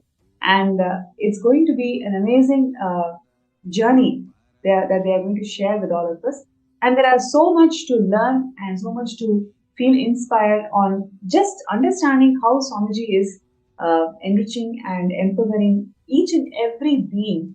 And as Swamiji has always shared, the whole Kailasa is built not by numbers. It is built as simple hard work. Each and every being is empowered by Swamiji, one being at a time, one person at a time. That's exactly how Swamiji has built this Kailasa, and that is what you'll be realizing just hearing to these amazing testimonials and journey of how Swamiji transformed their lives. So now we have Ma Priya Prema from Slovenia, who's here to share her journey. So Ma Priya Prema, get into the details. Would like to invite you for the show, and such a pleasure to have you in the show today. And we'd like to share about your past. I mean, before coming to Kailasa, what were you doing, and what were your ideas about feminism, or what were your ideas about how a woman should hold herself before you met Swamiji? Yes, Nithyananda, thank you for inviting me, Pranapriya. Thank you so much. And first, before I start, let me first bow down in gratitude to my beloved Guru, the Supreme Pontiff of Hinduism, His Divine Holiness, Nithyananda Paramashivam, for molding me into what I am today. So, my journey as a woman, I never experienced what does it mean to feel powerful. From the moment I was born on, I felt I have to compete for my father's love. That was my core incompletion. And I felt I'm not lovable, I'm not enough, I'm not good enough. So when I was 3 or 4 years old, I experienced sexual abuse. It was from our family friends at the time. And that was the experience that basically, as a female and as a child at that time. So even though I suppressed it, later on, of course, when I started completing, I realized how much I have suppressed it. Because when I remember the incident, I felt that it could not be true. To that level, I have suppressed it because I didn't want to accept that this was happening to me. And even though I suppressed it, from that point on, I had trouble identifying myself with my feminine side. Mm-hmm. So I felt that was my fault, right? I was supposed to prevent this from happening somehow. I didn't feel that was the fault of the abusers. I felt that was my own fault. I should prevent it.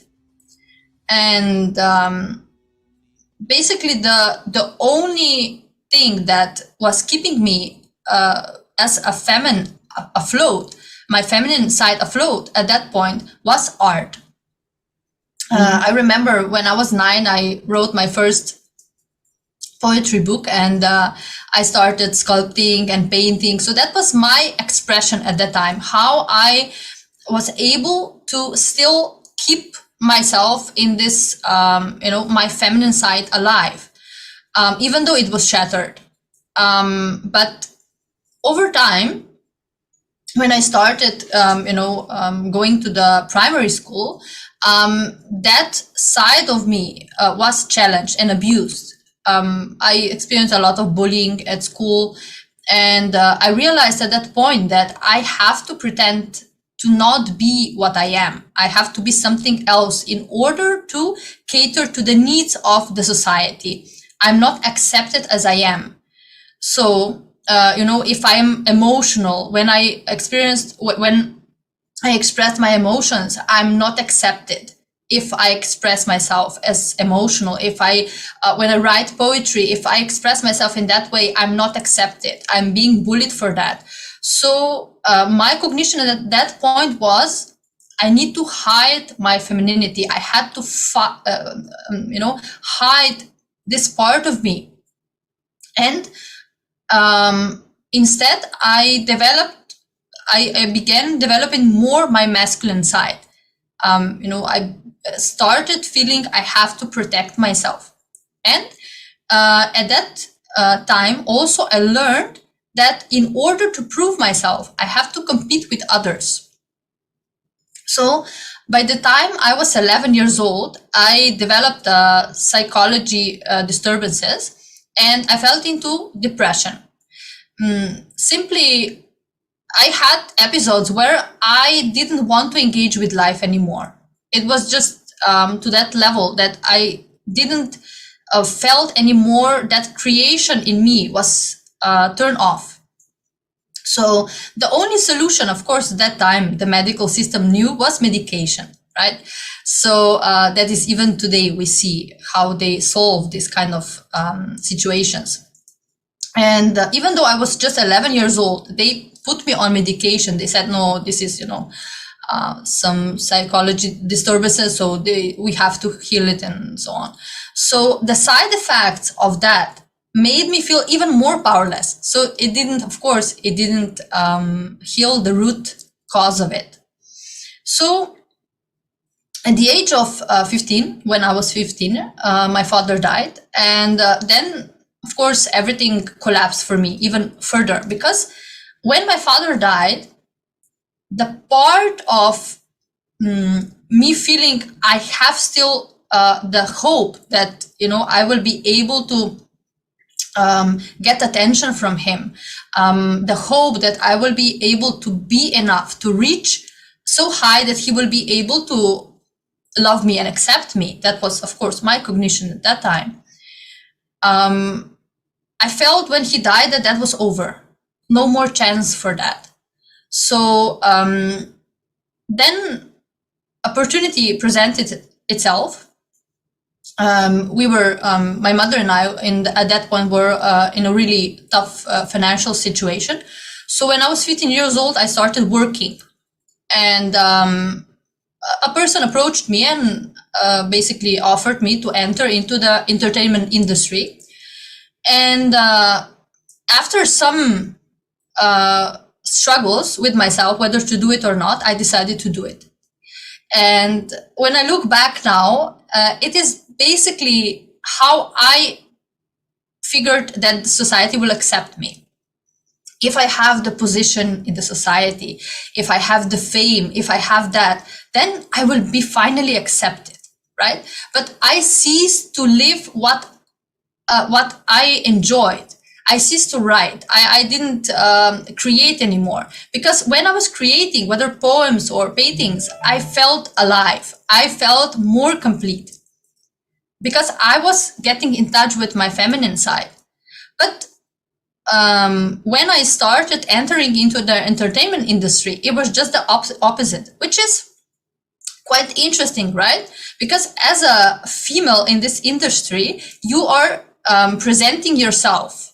You should be presenting your feminine, but the femininity that they are expecting you to show, it is not the powerfulness of a female, right? Of a woman. It is basically just catering to some needs of the project that you are doing. So as a model and actress, I was having external success, yes, but inside I was broken. I was shattered. Empty. There was nothing there, no sign of powerfulness. So constantly, day in and day out, I was trading my inauthenticity for attention. That was the bargain, right?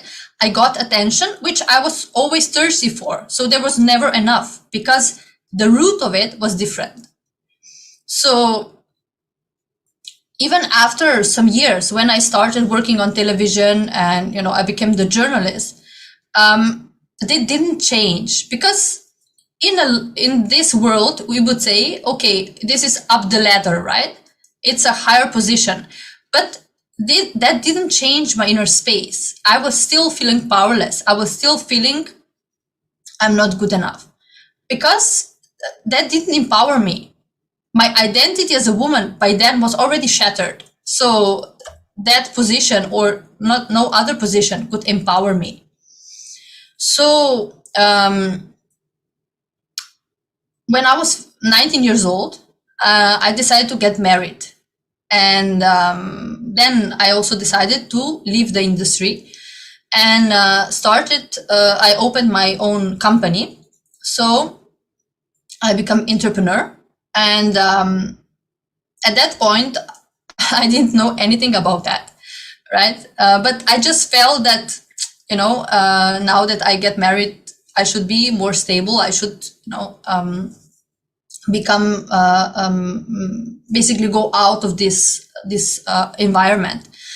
So because I was a owner of a company, I had the position of a leader, but I didn't have the state of a leader. And at that time, I felt that this was one and the same. Of course, before I met Swamiji, that was one and the same for me. So because my sacred femininity was suppressed, I was not creating. Even though I had the company, I was working, all of that, but that was not creation. It was not that real creation. Everything that I was doing, everything that I started had the fragrance of failure, because that was how I experienced myself. So basically in this industry, exchanging powerlessness for powerlessness is what it is all about. Because the woman on one side exchanges her powerfulness for the attention that she craves, and the man in turn exchanges his powerfulness for the position that he craves. So both end up robbed and exploited in the process and start competing with one another for the power, right? Instead of uniting.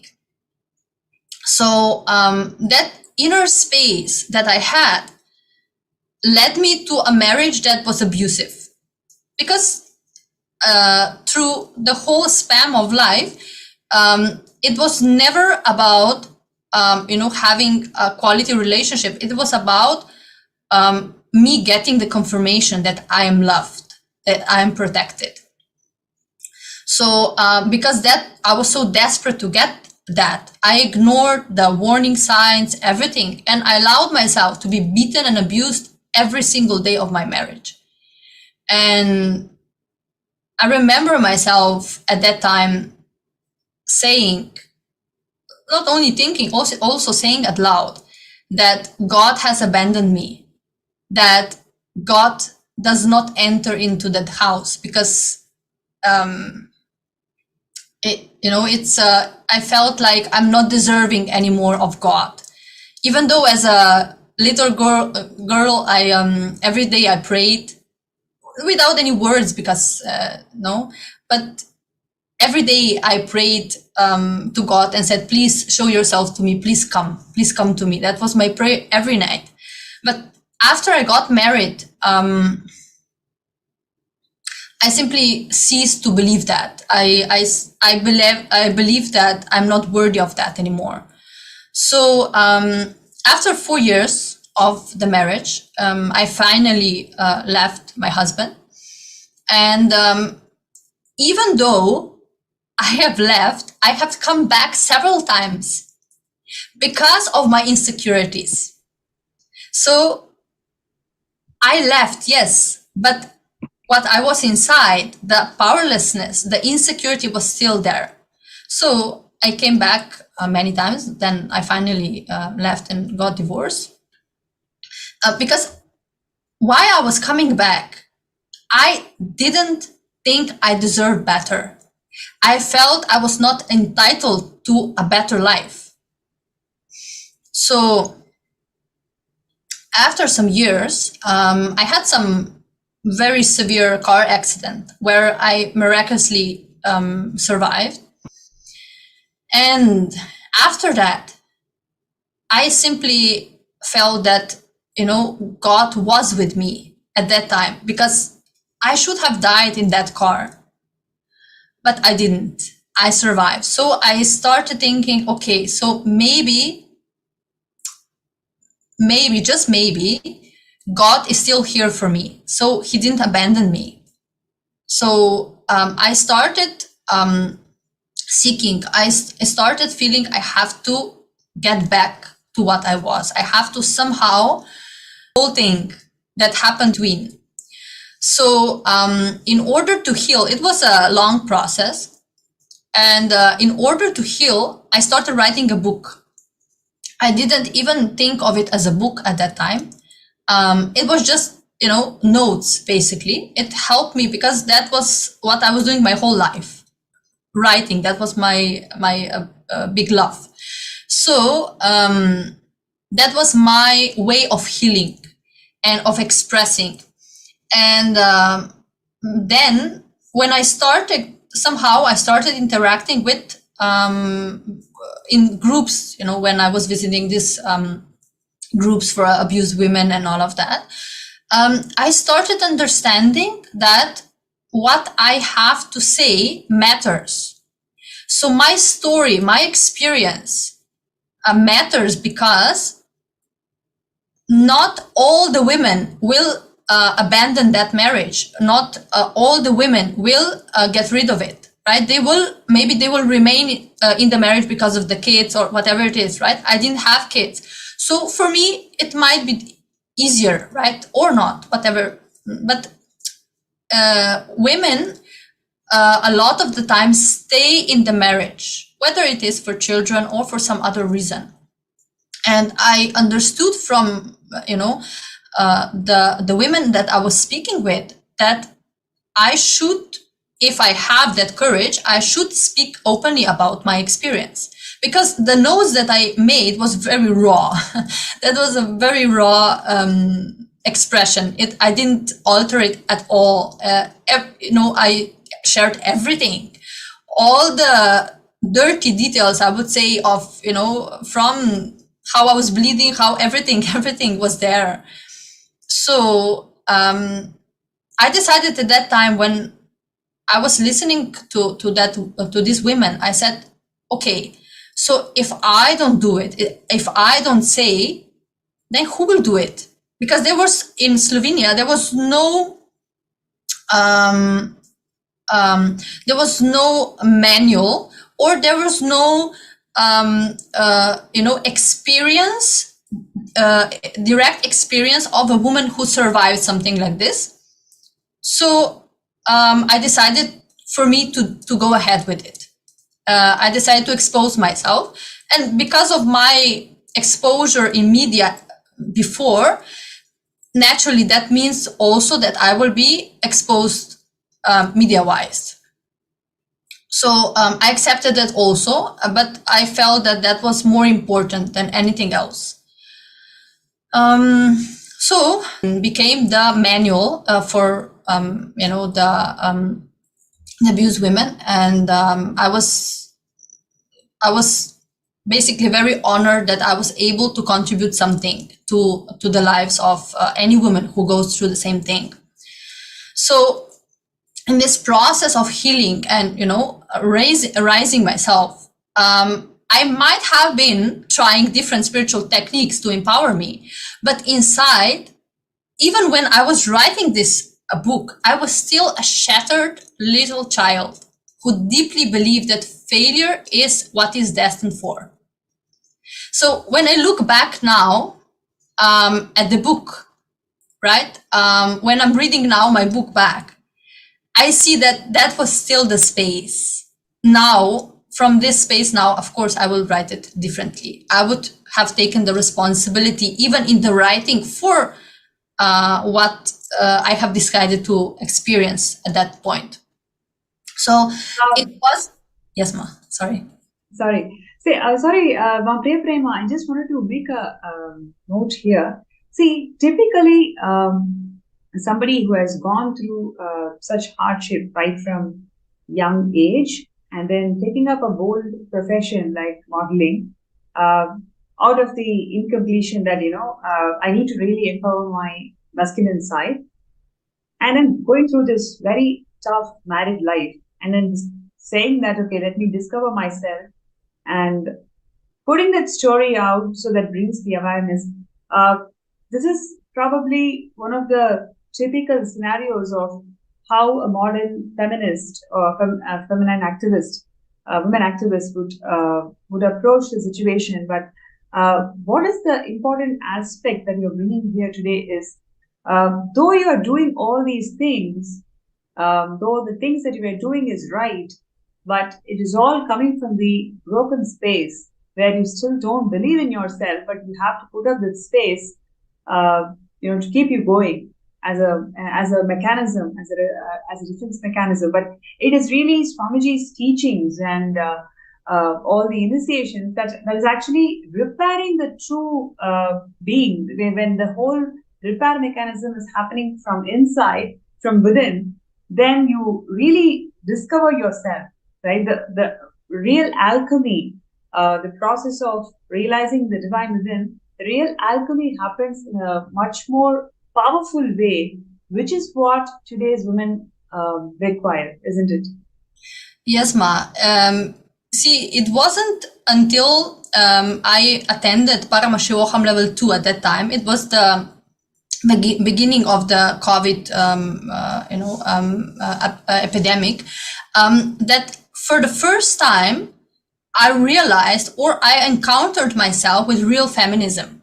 That was the first time I even realized what it was, right? Because when you speak about feminism here and there, it's completely different, right? And I was simply mesmerized by how with each word Swamiji was cherishing the Divine Mother. And I was reminded at that point of my true identity. I realized how much I have lost in all of this time. So the more I started living in the ecosystem of Kailasa, of course, all the initiations, satsangs, of course, the yoga, everything. The more I started living in ecosystem, the more I felt empowered. The restlessness that I felt inside just disappeared because I did not have to search my power outside anymore. It was just sitting in my inner space, right? Waiting for me to be awakened. So that was one breakthrough. And I still remember, the moments in this program, everything shattered. And I remember when I applied for the program, even before that, I was already connected with Swamiji, but I was just listening to satsangs, right? And Kalpataru program I did. But I remember still, I just woke up and I still remember the email that I got, and there it was in bold letters, Swamiji's quote: "Once the program ends, you will not be there anymore. Only Paramashiva will be there." And I remember myself saying, that is what I want. I don't want to be what I am now. That is not what I want. That I don't feel connected to that. This is what I want. And Swamiji delivered that 100%, 1000%, more than that.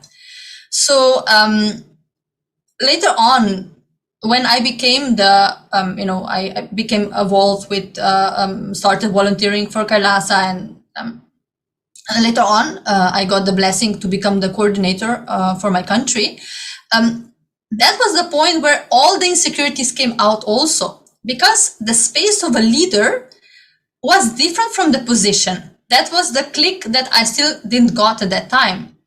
But through all the churning that Swamiji was doing, pulling everything out, but in the same time, so beautifully, exchanging the all that it was churning out with the leadership space. So I started at that point when I worked, when I worked and volunteered, and I started doing his work. I started to realize the value of one woman empowering the other instead of competing with one another, right? Because that is the world that I was coming from, competing with each other. So the ecosystem of Kailasa made me fall completely in love with my own femininity and rediscover it, because I didn't realize what it was before. And of course, heal from all the times where I allowed myself to be exploited. So before, I can say that I was chasing confirmation from outside through position, fame, right? Relationships. But no matter what heights I reached as a career woman, I was not able to be satisfied because my broken self was, still there intact. There was never satisfying enough. And even though I experienced all the extremes in life, whether it was, when my father died, me and my mother, went through the extreme poverty of being without electricity, water, all of that, and going to the heights of being a sales director of a big company and, having a luxurious life, tasting it. But all of these heights today, when I look back, neither of that impresses me now. Nothing is important because I'm not mesmerized by the world in whatever shape it presents itself, whether it is low or high, doesn't matter.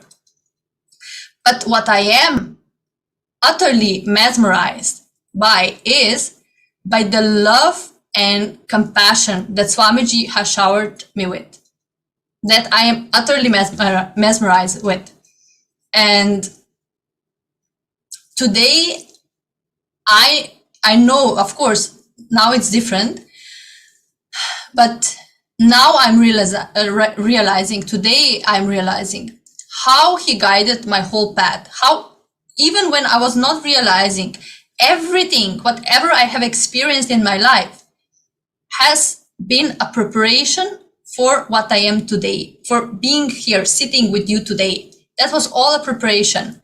So when I realized that everything completed from the past, everything collapsed, I ceased to be a victim. I was not recognizing myself as a victim anymore.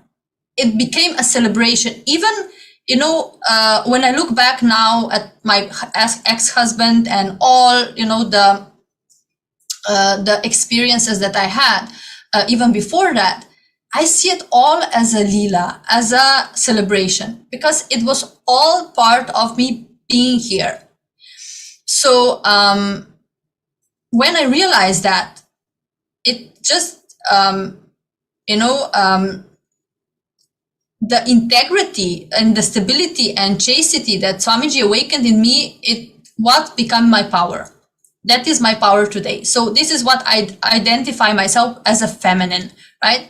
The stability to stand by what I have decided for, no matter what happens, no matter any external situation, and the integrity to do it constantly, to not, waver in whatever direction.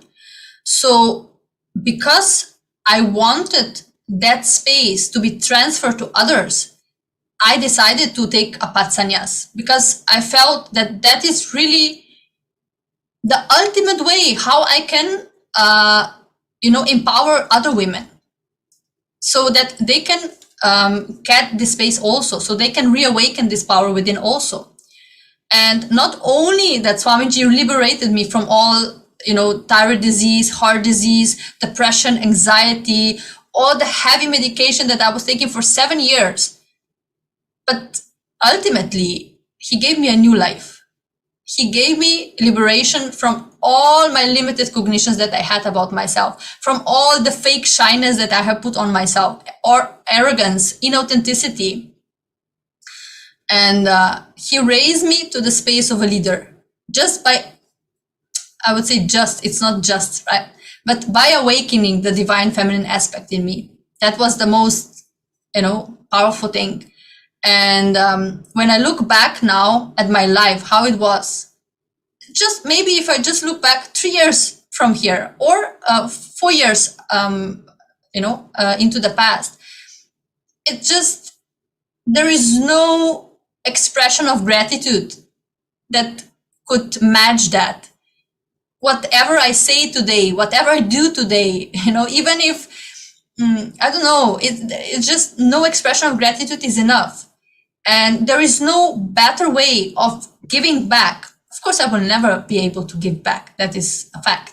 But the best way that I can contribute is by empowering other women and making them part of the Kailasa ecosystem. That has become my mission from Paramashivam level 2 on. It has become my mission. It has become the reason why I live. So, because I strongly believe that only through the reviving and remembering the Vedic feminism we can bring justice to what humanity has lost by suppressing the cosmic mother in each woman. So, because it is not just, that is not only a problem, we say feminism, also that is only for females. No, that is a problem for all the humanity. Because all the wars that we're watching today, everything, if we just take the example of the Ukraine war, right? If a man leader has at home a chaste, powerful woman who is, supportive, it's simply the man will learn from her how to be a good leader, how to be a compassionate leader, how to create and not destruct, how to not play power games, but instead create a better future for his people. So here we are seeing this example. If real Hindu feminism is awakened again in women, then also all the men will be awakened to a better leadership or whatever they're doing in their lives. So, I'm really... Priyaprem, I just wanted to jump in and add here. Firstly, we'd like to say that it is an incredible journey, what you're saying. Somebody who has gone through so much of baggage in the past, and that is something not very easy to let go of, to how Swamiji has made you feel that you have to enrich, you have to share the science with thousands of people.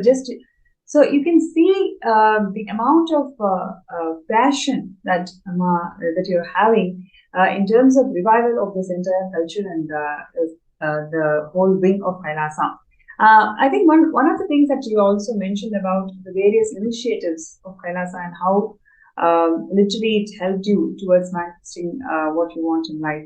So one thing, especially for all the indigenous women out there, Kailasa promises right to quality of education. Every single person who is born, they have right to know the right to utilize Samadhi, which is here in this case it is TTS. So really, if you look into all the things that we have been discussing in a personal level, it's more of for each of the tasks, it just goes into a worm. Like there's no way how we can come out of it.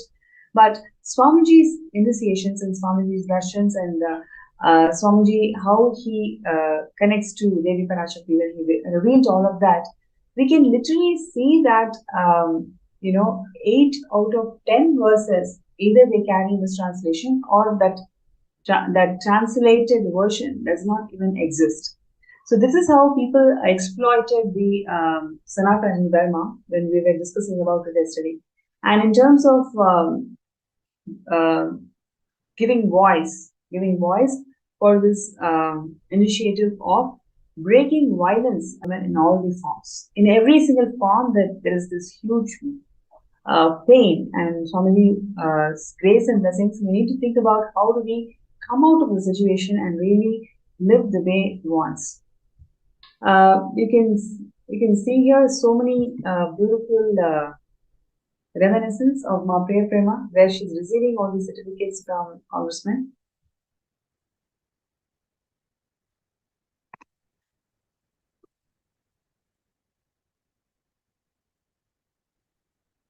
Ma Priyaprema, am I audible? Yes, ma. Yeah. So I was just checking with you, like how do you feel this whole movement of Kailasa is instrumental in your transformation at an individual level, and also you want to extend this for all the positive intentions also. Yes. So I would say that there is no leader in this world who is empowering women as Swamiji is doing. There was never that kind of a leader, and it is not. Really, it is just something incredible that every single time I hear when Swamiji is speaking about just something that is very emotional. It touches my inner space very much. And the inner power that I got by being a part of Kailasa ecosystem, it can never be taken away by any external or internal force. And my decision to stand by Bhagwan in this revival cannot be shaken by any of my human attributes. So I would say that here, the most important thing, the crucial time is now, right? Our role in society is very crucial in this time. And how his love and patience nurtured my inner space in such a way that I'm now able to represent Kailasa, like you said, right, in front of the, president and ministers and mayors. That was never possible for me before. How I cognize it, that would never be possible before, because I would be shattered just at the thinking of it, right? But I know very well that it is not I am doing that. It is who is manifesting through me. So it is his extreme compassion making sure to raise me up to my highest possibility that I never dreamed of before. So to any woman out there, if you feel you're not heard, you're not respected, if you feel you're not free to express yourself fully, then please join Kailasa. Become the founding mother of Kailasa. That will not be only a blessing for yourself. It will be a blessing for many generations to come. So that is my humble request to all of you. Just give yourself this blessing.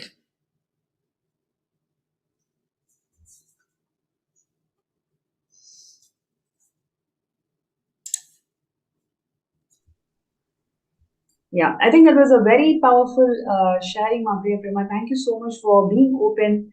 I'm able to feel the intention behind this whole thing. Is all about there are so many men and women out there. Every time they hear the story, they hear the story of coming back. They heard the story of yes, you can do it. That's exactly when Swamiji raises you and gives you that intelligence to come out of it. So we all need to move small toys, and Swamiji is going to move planets for all of us. Just really allowing this Mahavakya, this entire thing into all the times, like food or truck delivery, whatever it is. Whenever we send people as our representatives, it really ensuring that they have the kumkum, they have the earrings, they want to put the nose rings. So there are several things that's been blessed by Swamiji over the years. So let's take this now at the moment and start pinning down all the different Akashic wickets. I also wanted to share with all of you is the immense contribution of Swamiji in terms of evolving the rural development of women.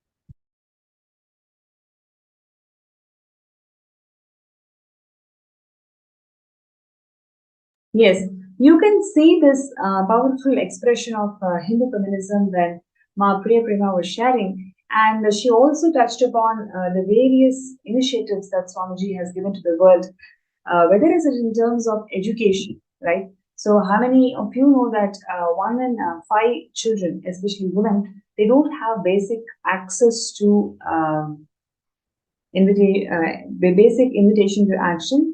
So therefore, we may have to really wait for a few days. And once the blessings has come through, we will definitely work on presenting a case study where we can literally eradicate the violence against women in every single diaspora. And here what you're seeing is the indigenous women, especially they are liaising with the Sri Kailasa United Nations for indigenous women. So they are liaising with a couple of more people who you feel that they should be on board. And the next is the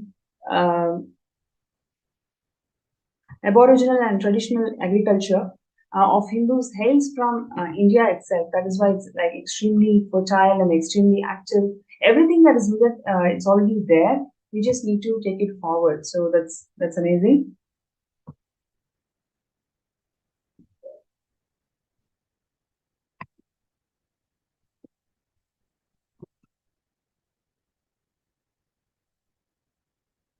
So while we wait for Ma Priya Prema's concluding remarks, it's my pleasure and honor to welcome Susan, Ma Susan, for this segment today. Thank you so much for joining. Thank you, Ma. Thank you for the invitation. Beautiful. Ma Susan, would you like to share about yourself, the brief journey of who you were and what were your ideas and how those ideas really matured after Swamiji opened this for the whole public? Sure. I've known Swamiji, 10 years now. So I can say my perception of myself, life, other people have completely transformed since I met Swamiji. And talking about Hindu feminism, that was an issue growing up that was always close to my heart, because even as a young child, I always had this sense of social justice. Like I saw what wasn't right. I saw what was fair, what wasn't fair, but I didn't have the language. I didn't have the inner strength to really know what to do about it. So when I was growing up, and this is back in the 60s, so I'm really dating myself, but it was also a time where women were starting to have more of a voice. But as you mentioned earlier, feminism was often framed within a competition. It was a competition against men. It was like men were doing bad things and women were often, and even myself, I remember being like, my inner space was that of anger and frustration. And then I realized as I got older and a teenager, and then in my career, I knew a few women that were feminists. And there was one organization in particular, and it was like kind of a radical feminist organization. But I realized that there was a lot of anger. It was us against them. And then I observed that the women within this organization started having arguments and fights amongst themselves. And it was only when I was getting ready for today's presentation, and knowing Swamiji, I have a better understanding of what was going on. And what Swamiji did for me and is doing for the world is really transforming that inner space. So do we have an inner space of powerlessness, of anger, of frustration, of unfairness? And we just have to turn on the news today to be overwhelmed with frustration and anger at what's happening. But that is not going to help me. That's not going to help you, and that's not going to help the world.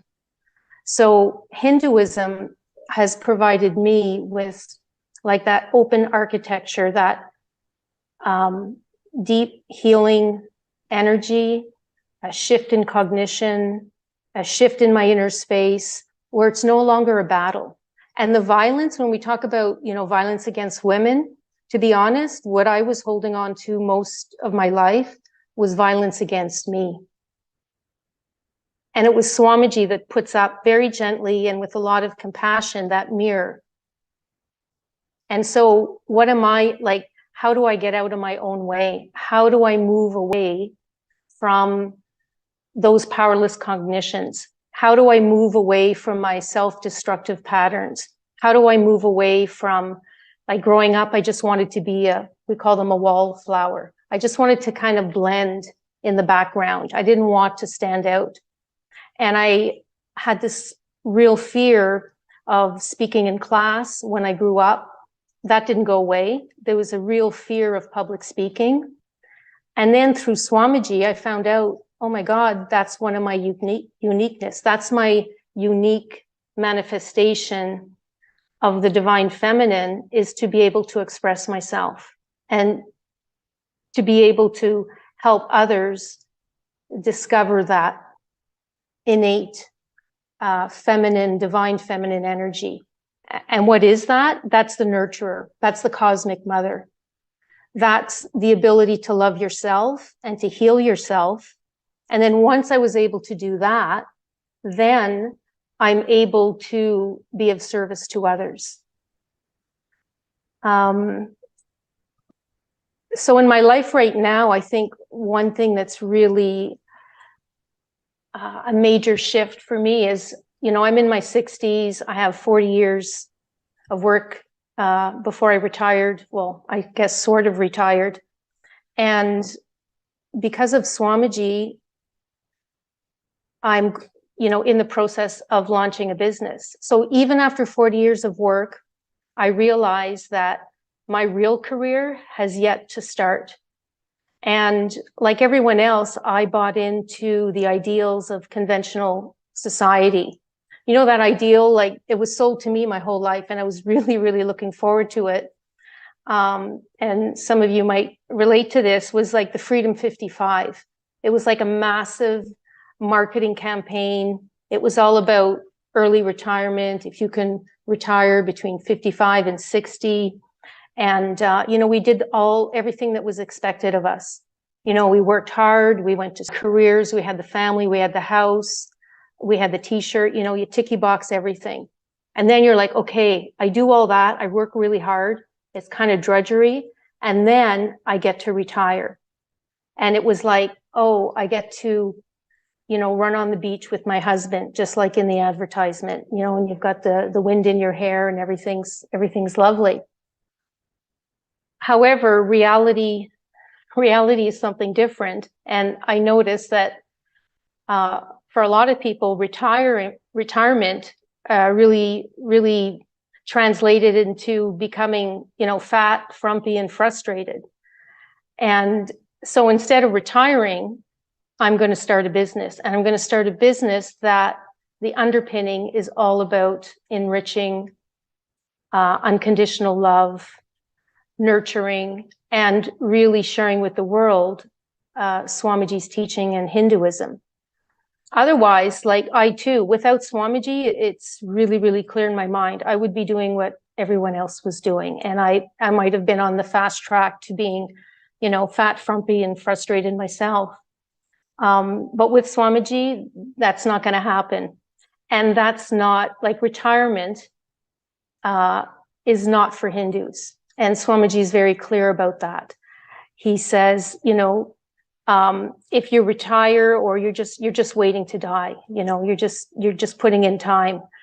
However, if you are open to enriching and internalizing that divine feminine energy, whatever you want is waiting for you, regardless of your age, whether you want to start a business at 20 or 40 or 60 or 70. And so what does that give you within the context that I'm living and within the inner space that Swamiji has provided is freedom. That's really freedom, is to be able to manifest what I want. And what do I want? I want to have high energy. I want to feel fulfilled. And I realized rather quickly with Swamiji that fulfillment is enriching others, is being of service to others. And so at one point in my career, and that kind of coincided when I met Swamiji, is I completely shifted my career. I had a very corporate job and I was, applying for all these jobs, getting promotions. And I was working in areas that, were less and less interesting. So I went back to school and I decided to go in more of a, supporting people in mediation and coaching and ombudsman services. So after I came back from Swamiji's programs, I just had this strong that my purpose in life is to help others. So no, many people told me you can't get there from there. Oh, you can't, get this job without 5 years experience. I ignored all that. I just kept taking one step at a time. And I ended up in my ideal job. And then there were other positions that were opening up, and a lot of my colleagues were getting higher and higher positions up the corporate ladder. And with Swamiji's guidance, I decided that's not for me. I don't mind managing, but I also want to maintain and keep seeing clients. And I also want to build a team where I can support them and give them all the training and support they need to be the best practitioners. I would have never had that cognition. I would have just retired like everyone else, and also managed my stress like everyone else. And what do I mean by that is, living in North America, you work your week and you're kind of like a weekend warrior. You can't wait for that Thursday night, Friday night, and the weekend. It's like you live for the weekend. And what do you do to unwind? Well, you might have a few beers, you might have a glass of wine. And then with COVID, we all know that the incidence of whether it's alcohol abuse or pharmaceuticals or drugs is just going through the roof, creating more and more depression. And depression actually was something that I experienced, but not in a obvious way. It was more the depression of success.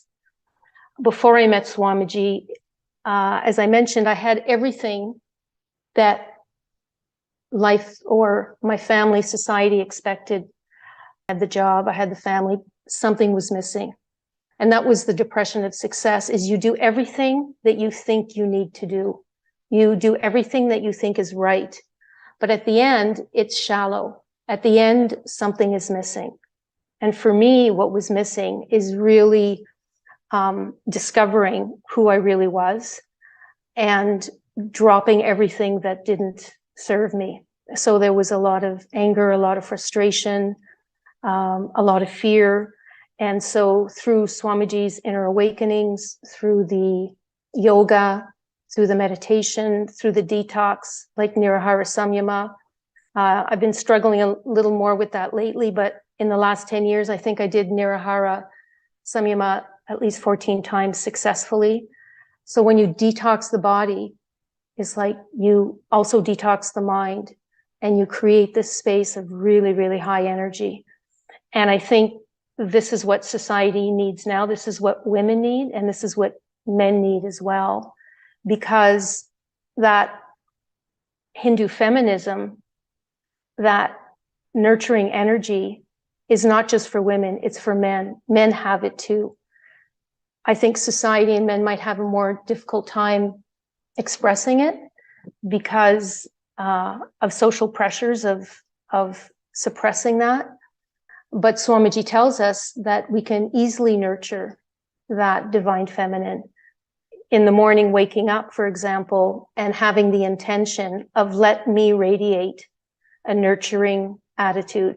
Let me enrich my friends, my family. Let me have the context, that inner context of enriching others when I do the steps to start my business. And that intention is really powerful.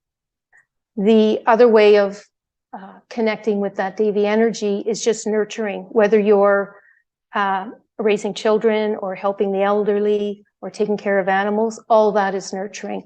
All that gives you a different experience. For me, honestly, without Swamiji's initiations and blessings and eternal patience, I would have been where I was 10, 12 years from now. Whereas right now, I can see that, I have another, 20, 30 years of work in me, but not work drudgery, not work I have to do it, but from a space of, let me express that Devi energy. Let me express my uniqueness, because we all have a gift. It's all there. And I'm fortunate enough to have had that support, that real support, and a completely different understanding of feminism. Feminism not based on competition, not based on anger or violence against anybody, but a real powerful space and a powerful cognition. And that is very much what the world needs today. And it's one person at a time, one decision at a time, one day at a time. So yeah, it's been a remarkable journey.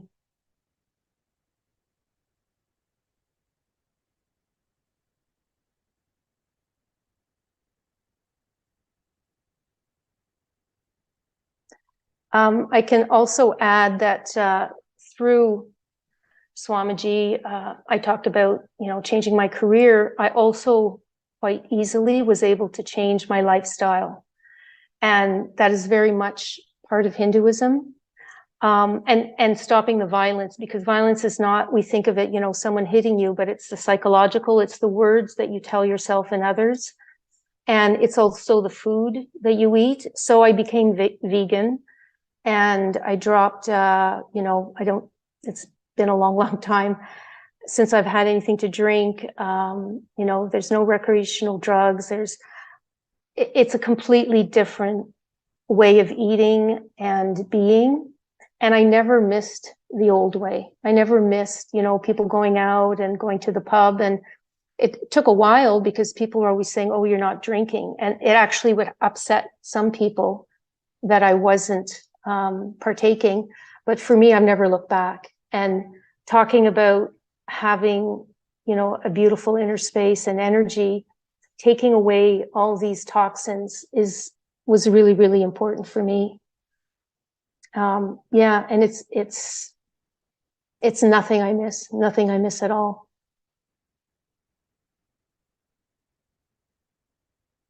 So that, Hindu feminism has given me the inspiration to share Swamiji's gifts with others, because our true nature, like everyone's true nature, is to nurture, to love unconditionally, and to enrich. We just might not know it. Whereas pre-Swamiji, I was way more focused on myself and way more focused, let's say, just me and my family.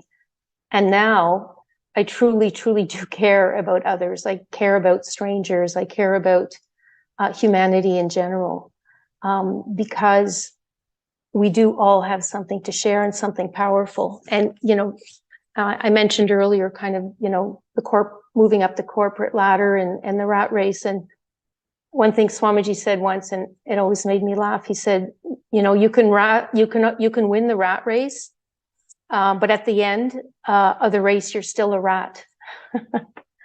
I always thought that was like, okay, note to self. And that's kind of behind door number one. Like, we can just keep doing what society is dishing out, or we can stop and reflect and say, I want something else. And I would say behind door number two is the really powerful science of Hinduism. Behind door number two is you have the ability to open that door to your true nature. And that true nature is the divine feminine energy that nurtures you, that loves you, that heals you. And then once you heal, then you could be of service to others. And throughout my career, I've met a lot of good people that have wanted to help others. Oh, I'd like to do some volunteer work overseas, or, I'd like to work with women or men, and unfortunately, a lot of them, it's just kind of a pipe dream. Why? Because they're too tired. Why? Because they're so dragged down by their own life, and the toll that society takes on them, that they never actually get to live have a fulfilling life. And Swamiji has told us that's why people are so afraid of death, because as you get closer to death, you realize, oh my God, I didn't do what I wanted to do. There's something missing, and intuitively we all kind of, in the dark moment, or a moment of, reflection, it's like something's missing, something's not okay. And Swamiji provides all that, whether it's like, especially now with all the online programs, with yoga, with detox, there's something for everyone, because everyone, men and women, have that, I think, birthright to manifest their true potential and to feel that Kundalini awakening, to feel experientially a really strong, to actually like yourself, like truly like yourself, not just a Facebook post where everything looks good, like to truly love yourself and then to be able to share that with others. So in a nutshell, that's been my experience. See, one quote that Swamiji shares is very stood up for me, which is, he says, woman is emotion and her very breathing is power, right? So it's such a powerful statement. Every time I remember that, I feel empowered. And by this, I feel we're all being reminded of an extraordinary potential that we have to bring stability to the world, right? Because we are sharing here our own experiences, but in reality, every single woman has an experience like that, for sure. And if each one of us stands for Hinduism, stands for the revival of this science, because it's a science, right? Everything that that Swamiji gives, whether it is puja, whether it is, yoga, Panchakriya, whatever it is, everything is, a science. So for me, how my body transformed, how everything, single aspect in my life transformed through all of these practices. And this is something that has been taken from humanity. I feel that we have the responsibility to bring this back, to stand. I think it has really come the time to stand for the Sanatana Hindu Dharma and really make sure that each woman gets empowered to stand for herself.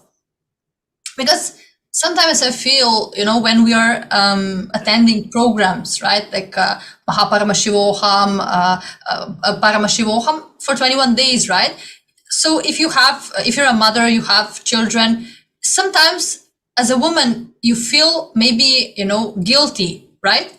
Or, I'm spending all of this time in the program, but my family is not taken care of. But in reality, there is the most compassionate thing that you can do, because, that is how we empower also our own families. So, yes. So, and you bring up a good point, because often we'll say, well, especially as women, like, okay, well, I've got this to do. Other people are counting on me, and you get pressure often from family and friends. And I went through that, even when I changed my lifestyle. And I told one of my sister, I said that, I'm not drinking. I haven't drank anything in a year. She burst out laughing and said, oh, it's only a matter of time. Like, she had no idea of my commitment. Or once you don't have that in your system, it's like, I don't want that ever, and so it's the enriching your family. And now no one thinks twice. Or if I say, oh, I'm doing a program, they get it, and there's, for myself, Swamiji will come in and help. Like, if you have a barrier, it's like, oh, my husband's not supportive, my kids are not supportive. I have friends or family that say, negative things about Swamiji. If you have the intention, if in your heart of hearts, that you just connect with yourself and say, okay, what is it that I want? I want to feel peace. I want to feel good about myself. I want to make a difference for me and others. And you're just sincere in that intention, and connect with Swamiji. Just look at his picture. Even if you feel, well, I don't really know this fellow very much, he's new to me. Just connect in whatever way works for you, and you will see. You will see how things shift for you. It has to shift, and it's shifted for me so many times. And being a bit, as they say, longer in the tooth, I had a whole lifetime to complete. It's like a major excavation, but it was worth it. It was very, very fulfilling. And yes, definitely Hinduism is the way of the future. Why? Because it has something for everybody, and it's based on experience, and it's based on real healing. And as we say, the proof's in the pudding from everyone that's benefited from Swamiji and Hinduism.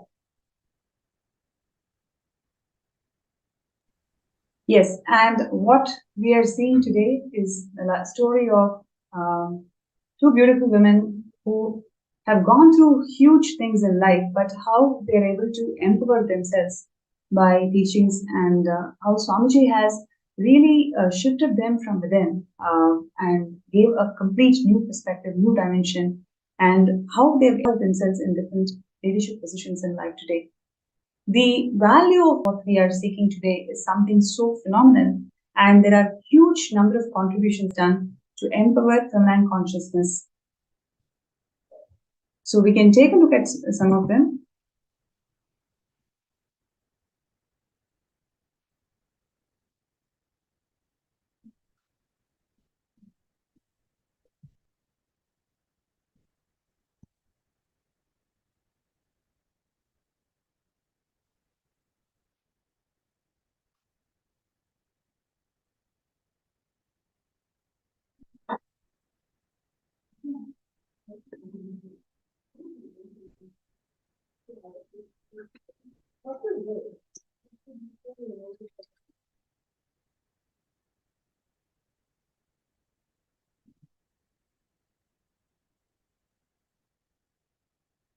Yes, so there were several women empower camps that were conducted by Swamiji over the years, and especially to empower all the rural women in India.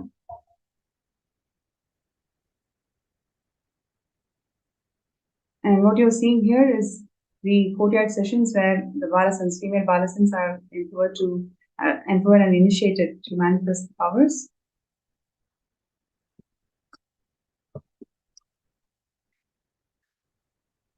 Empowering women in the field of arts, where whether it is dance or music or every other form of arts, how Swamiji has empowered the feminine consciousness to express themselves fully.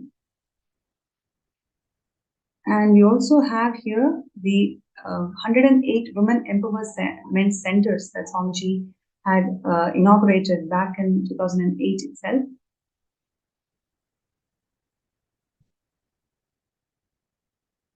Yes, what you're seeing here are the pictures from 2009 Women Empowerment Centers.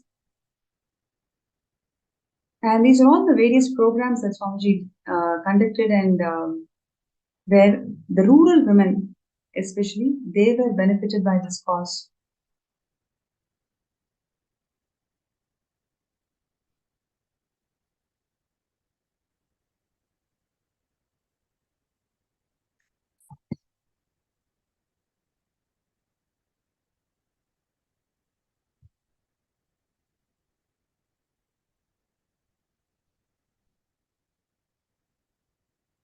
Yes, and these are all the different medical camps that Swamiji conducted over the years to help and benefit the health of the rural women.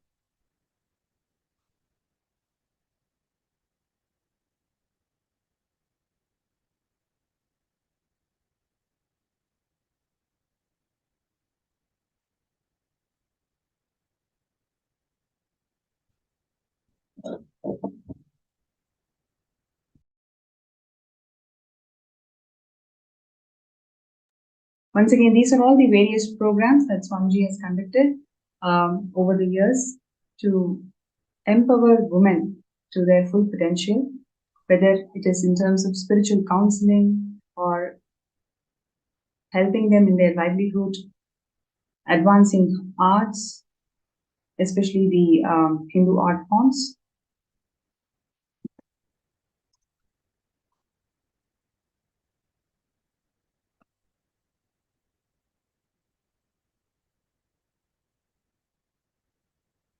And the agriculture, even the sovereign order of Kailasa, Swamiji had inspired all of them to even learn agriculture.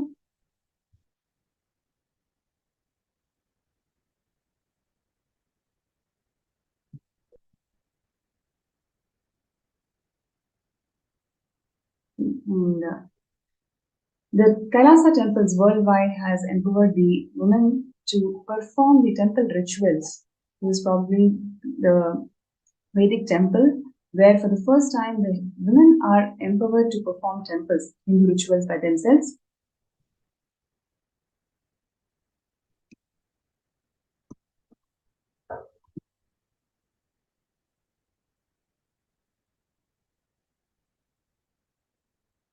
And what you're seeing here is the arts, Hindu arts, where Swamiji has empowered the women to perform the Uttama Seva to one and all.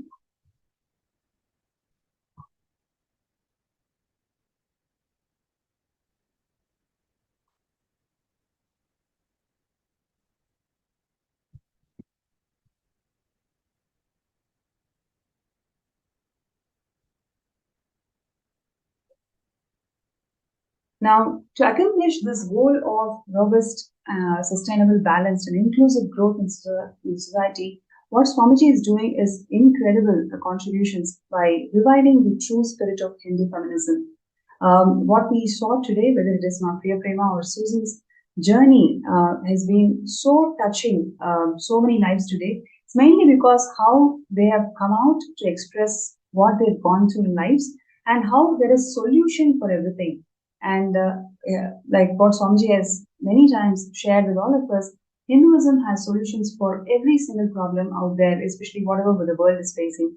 And all we need to do is revive Hinduism, revive all the techniques and methodologies that Swamiji is sharing from Hinduism, share it with the world, and that is exactly what Kailasa's various agencies and the various international humanitarian agencies, Kailasa's various educational platforms, everything is doing, everything is sharing this science of Hindu feminism and the knowledge repositories that Hinduism has got to overcome every single life problem that we are facing.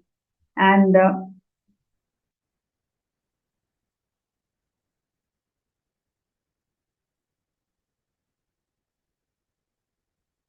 I'm just looking through the comments in various platforms.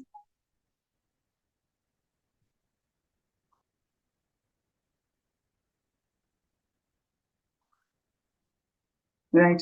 So Nathan Porter is sharing that may Shiva return to earth, incarnate with all the powers and majesty. Is true to what you're saying. That's what Swamiji has incarnated, and he's reviving this whole Sanatana Hindu Dharma to its original glory. And yes, so the revival of Sanatana Hindu Dharma is what is happening through the Sarvanyapita. Every day we've been sharing about various aspects of Sarvanyapita. One aspect of Sarvanyapita, what we have seen in today's sharing, is all about the revival of the divine feminine consciousness, the revival of Hindu feminism. When it is revived, what is the impact that it can create in society through a variety of projects and initiatives, and how it impacts an individual in the community, and how it impacts the nation by itself.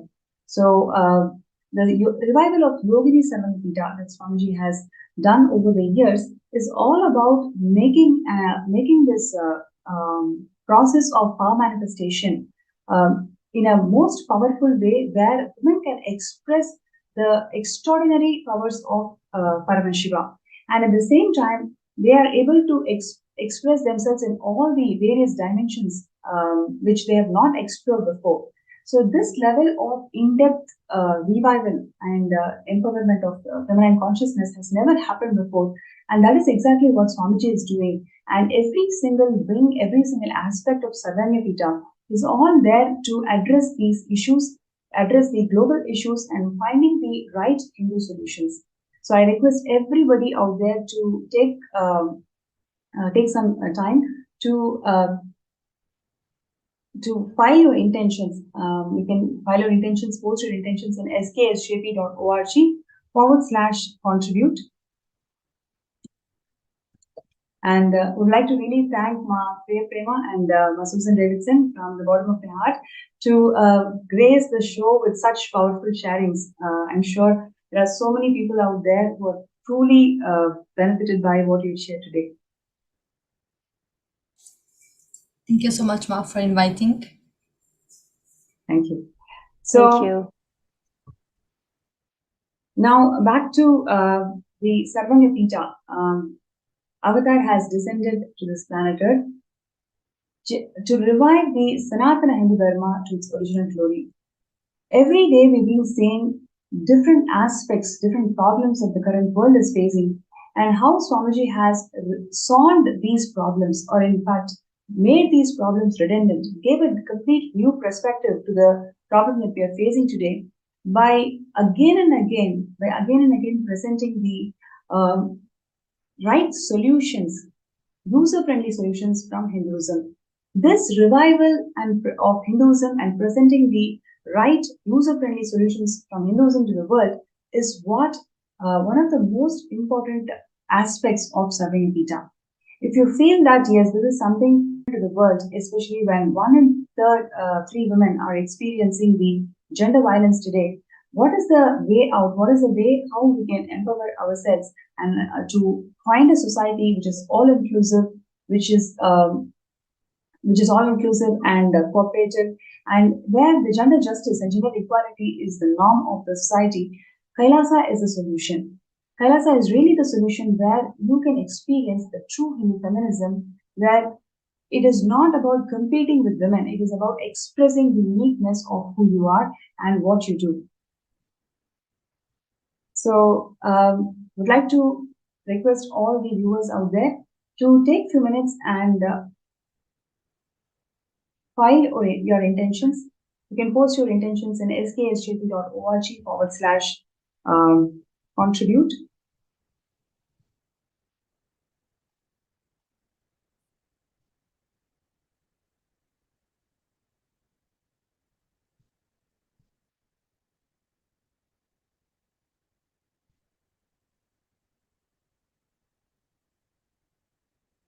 Yes, let's take a few minutes to post our intentions.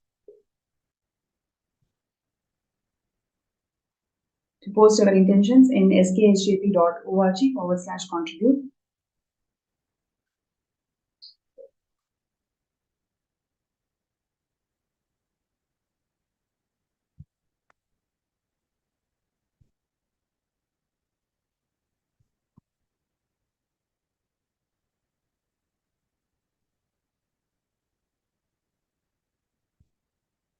Right, and also all the viewers, whoever would like to request for a third eye scan for you to manifest the Sarvanyapita, you can post your interest to get scanned.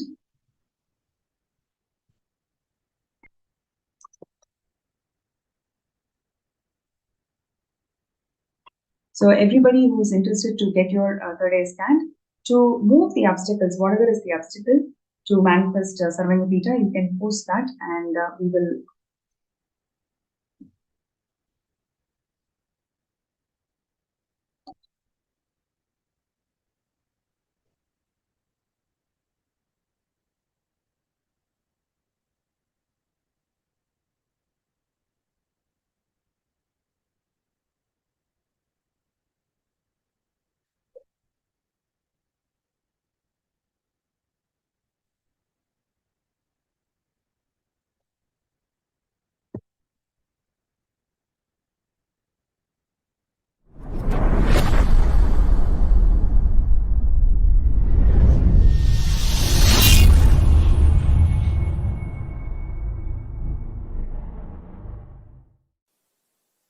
all of you spend little time, study what is your secret coding of the software which is coordinating which is keeping you alive. Understand? I want all of you to know, you can scan your body consciously and scan others' body consciously. It is simply possible. Just little unclutching you need. Practice little unclutching. That's all. That is all. That is all you need. This Pachapatni Vratam, I'm planning. We'll be having it for 28 days. That will help you intensely to discover the secret software coding with which you are functioning. You operate. You keep your organism alive. If you know that secret code, you can remove all the viruses and all the diseases, disorders. Live forever as long as you want. Understand?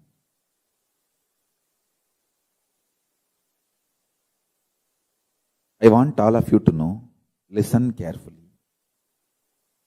Genetically itself, Hindu women, this knowledge. This knowledge is in the DNA of Hindu women.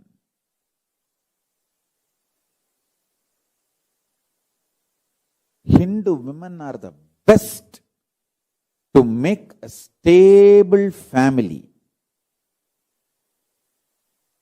Whether as head of the family or a sannyasi, nun, Hindu women are the best.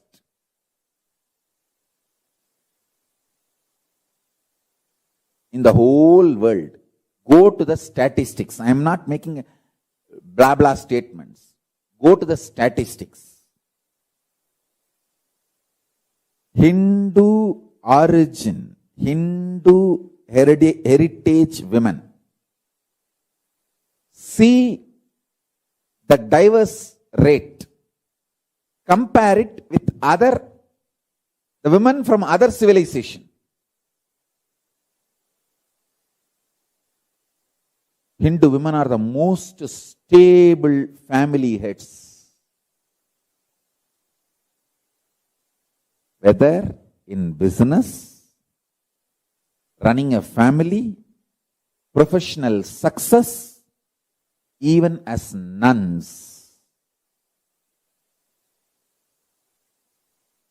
The terrorists who are trying to destroy Hinduism, they steal Hindu women because they know Hindu women make best family. They make the best family head. It's not something recently. For last 1,000 years, our women are stolen. That is why our women decide to jump into fire the moment they feel that they will be stolen by the terrorists and invaders. They commit sati. If they know that they are going to be stolen by terrorists and invaders. Same way, just study. The core part of the Christian nuns is Hindu women converted. Go and study. Then you will understand what I am saying is true. Only in India, 75,000 nuns. From where they are coming? From Hindu civilization, converted. They form the core, backbone of Christian conversion mechanism. The missionary mechanism. Whether as a grihastha or as professional or as nun, Hindu women are the best.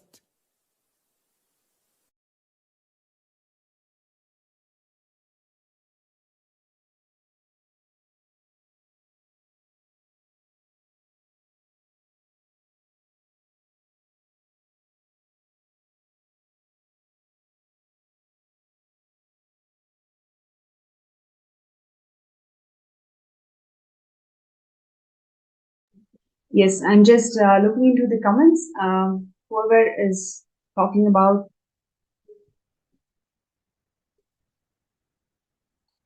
the Hindu feminism segment. Thank you so much for the guest speakers who came and shared their valuable life journey. And now let us go to the power manifestation session where I'm going to scan people, whoever is feeling stuck in manifesting SJP. So Hiranmayi has asked for a scan, Nithyananda. So let us please sit straight, chant Mahavakya. Om Nithyananda Paramo Om Nithyananda Paramashivam Om Nithyananda Paramashivam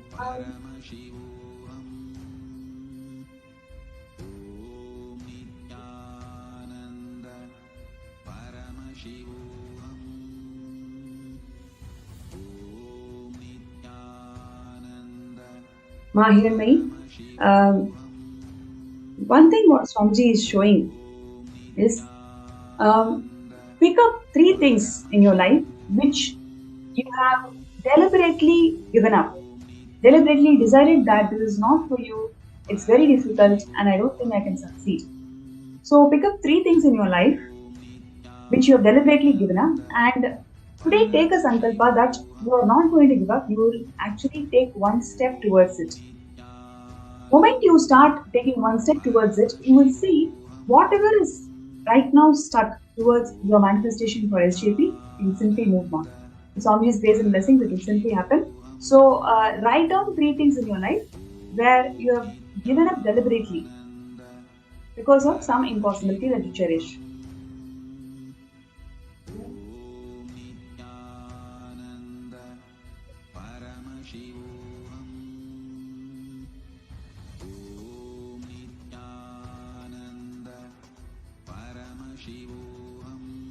So I request anybody else, whoever is requesting for a third eye scan, you can post that in the MPSN group or in the YouTube live chat.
Yes.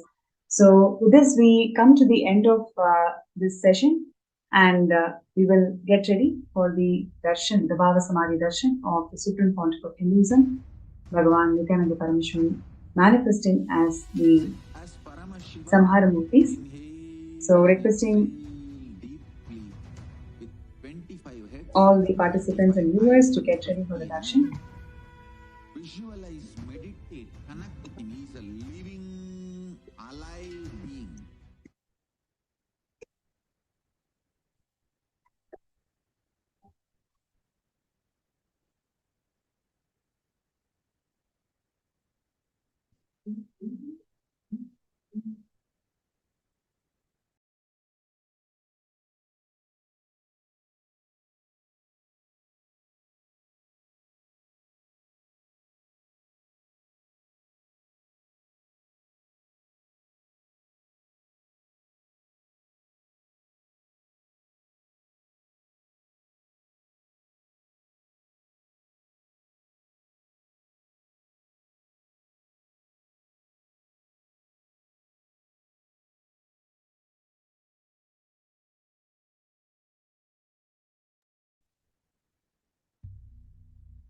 Nityanandam.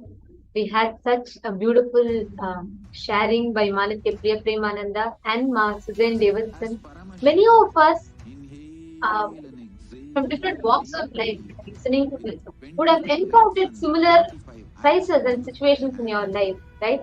It was not actually when I was listening to Ma Priya Prema and Ma Suzanne Davidson, both of them share the different perspectives of how being with Swamiji empowered them as a woman, right? In their different in the different facets of their life.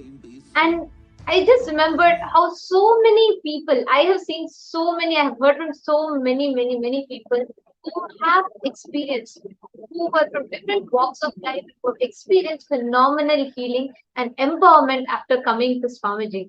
Here, I can see so many of you. I have heard from Jyoti Konda. I've heard from so many of you that are here right now. So I request each of you to share. How many of you sitting here, when you listen to this, when you listen to the sharing from Priya Prema and from Suzanne Davidson, how many of you felt, oh my God, yes, after I met Swamiji, I never would have ever cognized myself like this if not for Swamiji. I would have never understood what feminism or what empowerment is all about if not for Swamiji. It's not, this question is not just limited to women, it's also for men. Everyone that I hear. Everyone that I hear. So I request all of you to share with us, how have you felt empowered after you met Swamiji? What did you feel as, the strength or the empowerment that happened in your inner space after you met Swamiji? Because many times the cultural upbringing that we have, the societal upbringing that we have, feeds us into with multiple of these ideas, be it related to gender, be it the all the pressure that society adds us about gender, about being whichever, right? There's so much of pressure. You have to be a certain way, and we're all stereotyped. Genders are stereotyped, and a lot of this, many of us face. It can be because of your religious identity, your cultural identity, your gender-based identity, or your belief. It can be any of this, but many of us have multiple times faced this in our lives. So I request every one of you here that are sitting with us to take a few minutes and let us know on Facebook. Please go ahead and post on Facebook which aspect have you felt empowered after meeting Swamiji. Ma Sukrendrananda, Ma Swatantra, Ma Jalandhara Stitananda, Ma Devika Rani Rapatam, Ma Zeng Shuyon, and Ma Sadashiva Yogini, Ma Nitya Naresha. I request Ma Yoga Malar. I request everyone, Ma Sally Chen, Besant Tekeste, Ma Brahmanyana, Ma Margarita, Ma Hilde Jararet, and Ma Abha Sharma. Wow, there's a lot of you that are sitting here. Rahul Aswani are here. So I request all of you to take next few minutes. Please post on Facebook which aspect did you feel is unique to your introduction about understanding what is gender equality, or understanding about the how in multiple times where the society has conditioned you a certain way, how after meeting Swamiji you felt empowered and you were able to break that path, you were able to tread that path into a completely successful and healed aspect of yourself. I request every one of you to share this. I'm sure everyone here has a story to tell. Everyone here, like what we heard beautifully from Ma Priya Prema or Ma Suzanne Davidson, I'm sure everyone here has. Actually, it's very concerning that despite of the centuries, I would say, of different types of empowerment being done, right? Like earlier when it was Sanatana Hindu Dharma, all the kingdoms, the basic nations were thriving. And at that time, having women and where women were worshipped, even in our scriptures is very clearly says how it and where women and right. So at that time, the way how women were respected was completely different to now. How, despite all progress in recent years, women still face many barriers to empowerment. These can include discrimination, lack of access to education, healthcare, cultural norms that limit women's roles and opportunities. And if you actually go into the root of this whole thing, it starts from the fundamental cognitions that we carry about ourselves, that we carry about women, the cognitions that we carry, how we hold ourselves, how we hold others, and what society teaches us to believe. The mentality needs to be completely transformed. Very beautifully, Swamiji has explained, saying how it is not about equal opportunity alone. It's not about, okay, say that, okay, I'm being a woman, that this. That alone is not the thing of a real empowerment. It is about you discovering your ultimate power, awakening that divine feminine consciousness in you, and from within being empowered. And you have the ability to progress in your life, take decisions in your life, have the ability to handle, digest things in your life, and build yourself strong, powerful. Actually, that's it. It's very beautiful. Shastra Pramana Manusmriti, where the verse beautifully says, Yatra Narya Supujyante Ramantre Tatra Devataha, Yatraustu Na Pujyante Sarvas Tatra Phala Kriyaha. It says, where women are honored, divinity blossoms there. Wherever women are dishonored, all action, no matter what, how noble it may be, remains unfruitful. It is not just about women, or it's not just about what we understand as women empowerment. It's about the whole gender barrier being completely broken, and how it completely changes the very ecosystem around us is entirely different. And it is only with Swamiji here we get that extremely beautiful space around us.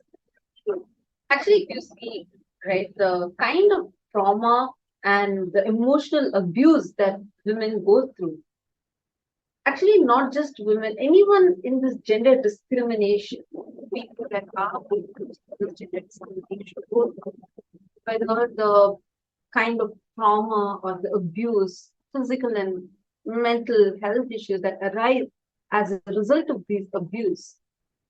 The survivors of these victims, that survivors of these kind of abuses are not like they try to only come out of it, they try to cope up with it. There are many rehabilitation centers that are there that help.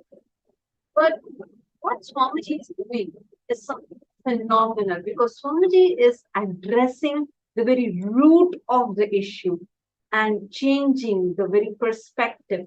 Today in Kailasa, 80% of leaders are women. In Kailasa, all of us know, we've been, like many of us here, I would say most of us here have been with Swamiji for more than 5 years, 6 years minimum, right? And all of us have seen how Swamiji, the kind of cognitions, be it starting from worshipping Devi Para Shakti, the ultimate divine cosmic mother, bringing in mother worship, or the stance Swamiji has about the 11 genders and the empowerment Swamiji gives about gender equality, and 80% of leaders in Kailasa are women. This kind of initiatives that Swamiji has taken.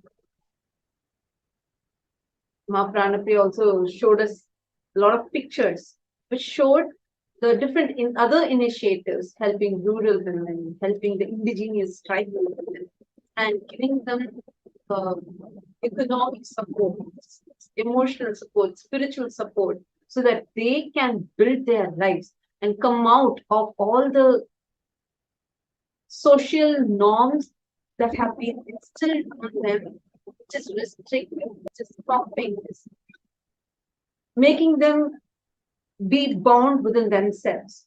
Despite of all of it, there are so many women that are able to come out of all of these, breaking barriers, and are able to really so beautifully. Manika Premananda was sharing how, despite of whatever she had gone through, how it was Swamiji who healed her from all of that and showed her the possibility of a life where there need not be any abuse. Swamiji gives us the most powerful cognition that you can never be violated.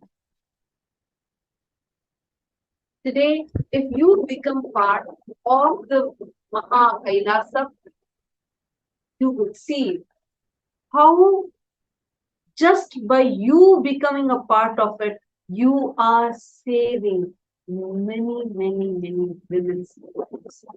Lady had one, I think, just how they, one was from a totally different perspective of how even after retirement, she felt she still has a possibility in her life because of the fundamental cognition as the human being is a seed and is a possibility. And we also heard from Priya Prema how she shared what people think, society thinks being a model, being a star celebrity, is that bling life is most successful life. But she shared what actually happened to her, what are the different things she faced, and how it was because of how she is feeling empowered from within. Now, if you're watching this and if you want to take a step, be a part of this revival that Swamiji is doing, and transformation that Swamiji is bringing into all of our mental systems, helping them break through these barriers, then become part of Mahavira. Your support, your step to become a part of this will make you be a part of this most auspicious initiative of empowering women. And Real if empowerment. you will even empower you, knowing the space of experience, highest conscious existence of yourself. So now, yes, and okay, there are many of you who have posted your comments. Priya Yogini and Nithyananda Yogini said what the monks shared just now was particularly great and shocking. Suddenly feel that women have been invisible violence, and violence is everywhere. And Madhevika and Era has posted. Definitely, I'm feeling empowered. So much healing has happened. I received so much right knowledge about life from sessions. I love myself and others, giving me confidence to face myself and the world. Thank you, Bhagwan and Sangha. Absolutely, if not for Swamiji, world would have never ever gotten this science. It is not just to do with us, our identity as women, or just gender limited. Even empowering us to realize that we are divine, we are conscious, we are not bound by these genders. And Swamiji brought in this whole thing. When we are fighting about, men or women, Swamiji is bringing this whole thing about 11 genders in Hinduism. Hinduism is rich with the knowledge that we have. There are so many powerful truths, powerful cognitions, and ways to exist. On Nithya Yogini shared very beautifully how this you're able to understand about this violence, right? Nithya Yogini, you tell how many times, or you don't need to actually tell me, but just look inside you. What kind of different restrictions, discriminations, and abuses your leader and your have been a victim of? The one and only solution for this is Swamiji. And this revival is Swamiji. One, here you have a huge possibility. Today you can become a part of Maha Kailasa, be a part to really transform people's lives. You can be a part of saving many, many thousands of women's lives. We have so many people that are here who are actually survivors of so many emotional traumas, of the societal discrimination that they have been. And this one only Swamiji who can help us, save us from this, and transform the entire society, the settlement society. Now, all the YouTube viewers that are there with us, you all also can be a part of this. You can become part of this grand mission that Swamiji joined. If you really think you have to be, really there should be a difference. There has to be a change in this world and real women empowerment has to happen, then become part of that cause today. And take the step now. And every one of you that are here, you can put your intention beside to be a part of the and you all can sign up in the link. Just go check it. You all can go to sksjp.org/contribute and please sign up there. Please let us know your intention.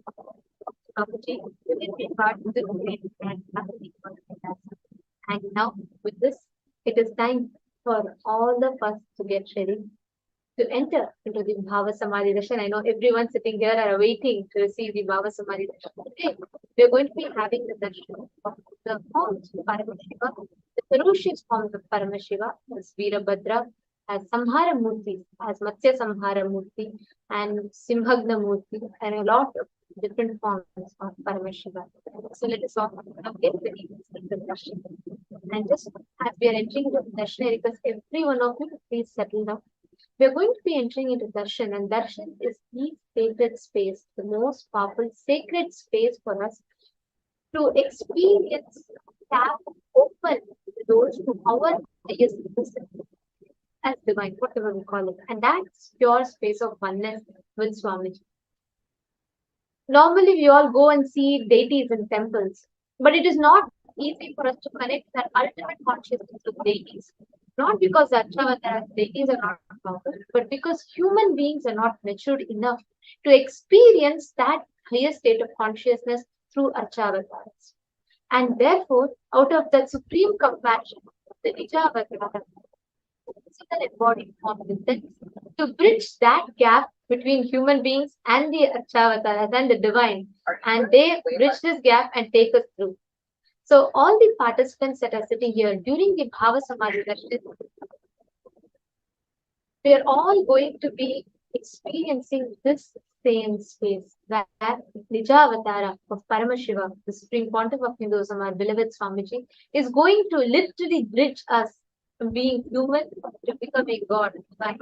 And this space is the most powerful space where you are extremely you're extremely malleable, means you can be molded into divine. And in this space, whatever you set as your intention, that just becomes present inside you.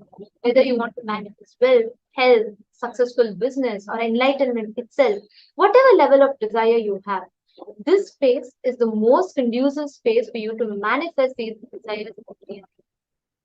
That process is what we call as Shaktini Pada, where the bridging of the gap between human to divine happens, and only an avatar can do that. Only in the presence of the avatar, you can sit thousands of miles apart, and the avatar can entangle you, and through the Shaktini Pada, lift you to the highest state of consciousness. Modern science is just starting to learn this, and it is understanding this as quantum tunneling, where beyond the parameters of time and space, the energy or the entanglement happens between two particles. This is what modern science is just beginning to understand, but Hinduism had mastered this And this was in fact practice ingrained into our traditions. And the Guru Shishya Sampradaya, the master disciple lineage, is founded on this core principle of entangling, feeling connection, Guru Bhakti. And it is through that umbilical cord connection that the master transmits the highest knowledge to the disciples. And every one of us that are sitting here, we are going to be experiencing this same space during the Bhava Samadhi Darshan. And all you need to do is just sit in this space. One is going to manifest. Avatar is going to manifest the different samhara murtis for all of us. And ferociously awaken the ferociousness in us so that we can experience the real empowerment in us, and so that we can experience that real powerfulness to have the ability to break from any kind of impossibilities or fear of failures that we might have been facing in the past. Understand today is very, very, very powerful darshan. Now let us all get ready for the darshan. Please sit. Their head, take its spine in a straight line.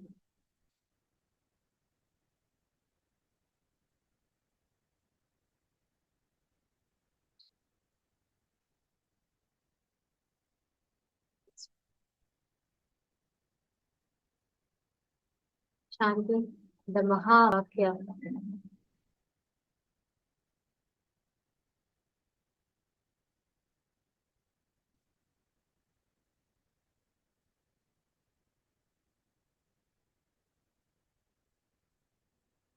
Meditate on the form of Swamiji in your Ananda Gandha, connecting with the Nijavatara, the living body form. As Paramashivam, inhale and exhale.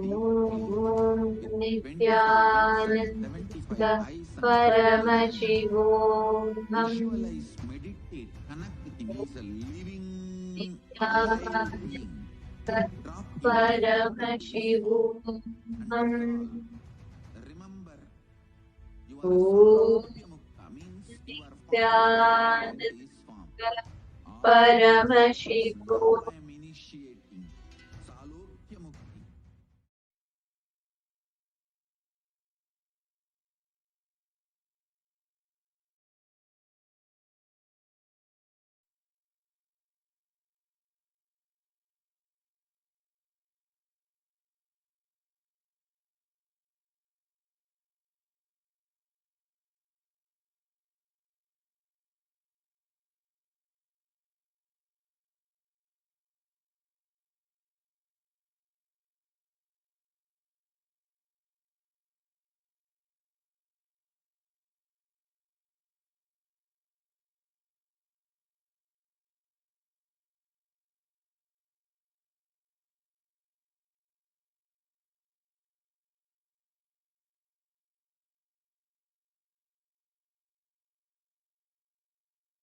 Connecting with the divine with your eyes closed is meditation. Connecting with the divine with your eyes open is darshan. Come, let us all now move from meditation to darshan. Slowly, very slowly, please open your eyes.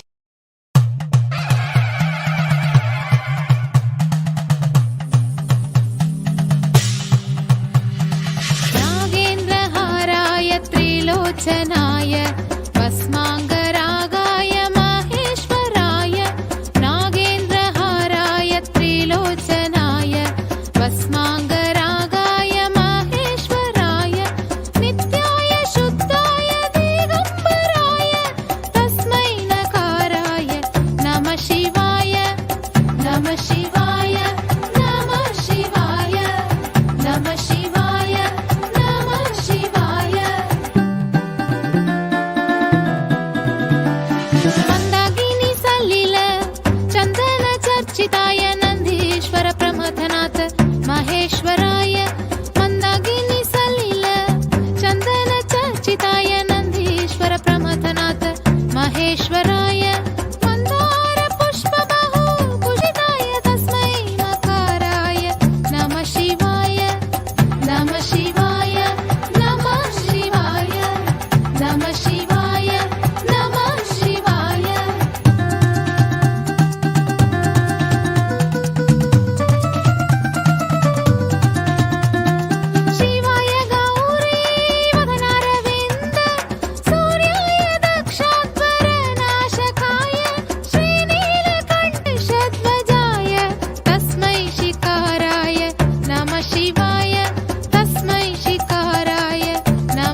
सहमोदते पित्तने சித்தனே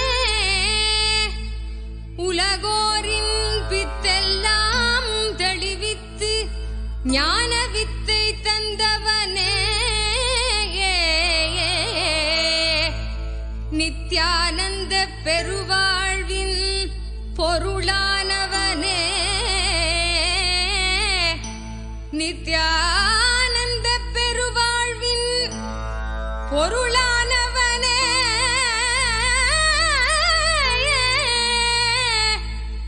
தியானக்கரம் நீட்டி எம்மை ஆண்டு கொண்டவனே அருள் தருவாய் நித்யானந்தனே.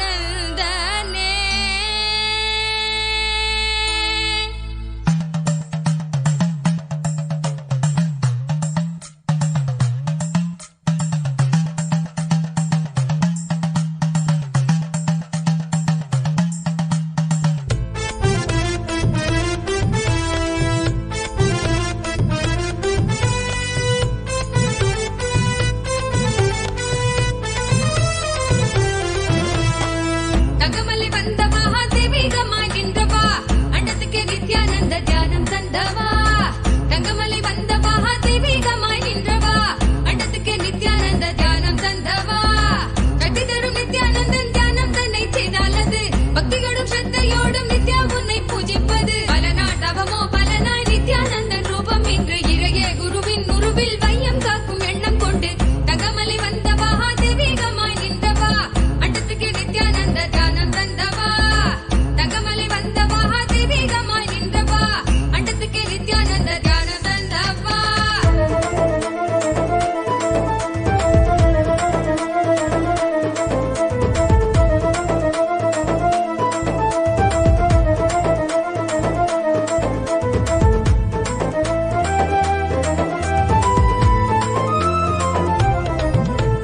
சொர்க்கம் என்றாலே அன்பு வழிதானே என்றே நீ உற்சாகமாக உணர்த்திட இன்பம் கண்டோமே. சொர்க்கம் என்றாலே அன்பு வழிதானே என்றே நீ உற்சாகமாக உணர்த்திட இன்பம் கண்டோமே. உள்ளமது சொர்க்கம் அதை அண்டு தன்னில் தான் தேடுது உள்ளுரையும் ஆனந்தத்தின் எல்லை வீர உண்டாகுது. நாடும் மடியாரை நித்திய தியானம் தன்னை தந்து இங்கு தேடும் சுக வாழ்வை தர நித்யானந்தன் ரூபம் கொண்டு தங்கமலை வந்த மகாதேவிகமாய் நின்றவா அண்டத்துக்கு நித்யானந்த தியானம் தந்தவா. தங்கமலை வந்த மகாதேவிகமாய் நின்றவா அண்டத்துக்கு நித்யானந்த தியானம் தந்தவா.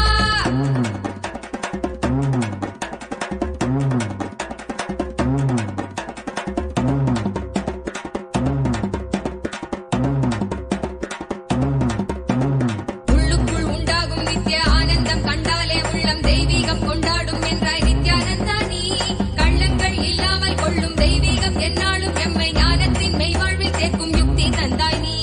உள்ளுக்குள் உண்டாகும் நித்ய ஆனந்தம் கண்டாலே உள்ளம் தெய்வீகம் கொண்டாடும் என்றாய் நித்யானந்தா நீ. கள்ளங்கள் இல்லாமல் கொள்ளும் தெய்வீகம் எந்நாளும் எம்மை ஞானத்தின் மெய்வாழ்வில் சேர்க்கும் யுக்தி தந்தாய் நீ. நித்யாவன் பாதம் அதை கண்டாலே போதும் மெய்ஞானம் வாழ்வில் பொறியாக குடியேறும். அகமும் தெளிந்தே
உணர்த்திட இன்பம் கண்டோமே உள்ளமது சொர்க்கம் அதை அண்ட தனில் தான் தேடுது உள்ளுரையும் ஆனந்தத்தின் எல்லை வீர உண்டாகுது ஆடும் மடியாரை நித்திய தியானம் தன்னை தந்து இங்கு தேடும் சுக வாழ்வை தர நித்யானந்தன் ரூபம் கொண்டு தகமலி வந்தவா தெய்வீகமாய் நின்றவா அண்டத்துக்கு நித்யானந்த தியானம் தந்தவா தகமலி வந்தவா தெய்வீகமாய் நின்றவா அண்டத்துக்கு நித்யானந்த தியானம் தந்தவா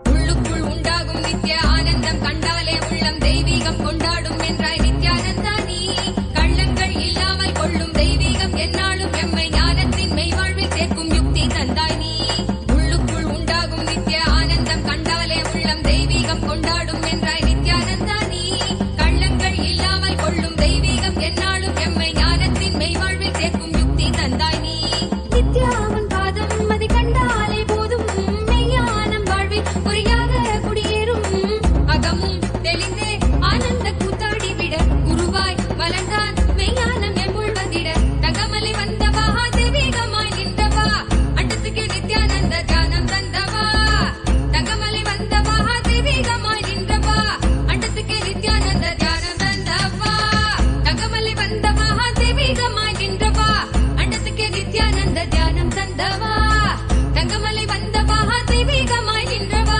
அண்டத்துக்கு நித்யானந்த தியானம் தந்தவா கட்டி தரும் நித்யானந்தன் தியானம் தன்னை செய்தாலது பக்தியோடும் ஸ்ரத்தையோடும் நித்யா உன்னை பூஜிப்பது பல நாள் தவமோ பல நாள் நித்யானந்தன் ரூபம் இன்று இறையே குருவின் உருவில் வையம் காக்கும் எண்ணம் கொண்டு தகமலை வந்தவா தெய்வீகமாய் நின்றவா அண்டத்துக்கு நித்யானந்த தியானம் தந்தவா அண்டத்துக்கு நித்யானந்த தியானம் தந்தவா அண்டத்துக்கு நித்யானந்த தியானம் தந்தவா அண்டத்துக்கு நித்யானந்த தியானம் தந்தவா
வாழ்வு காண நித்த தந்த வழியிது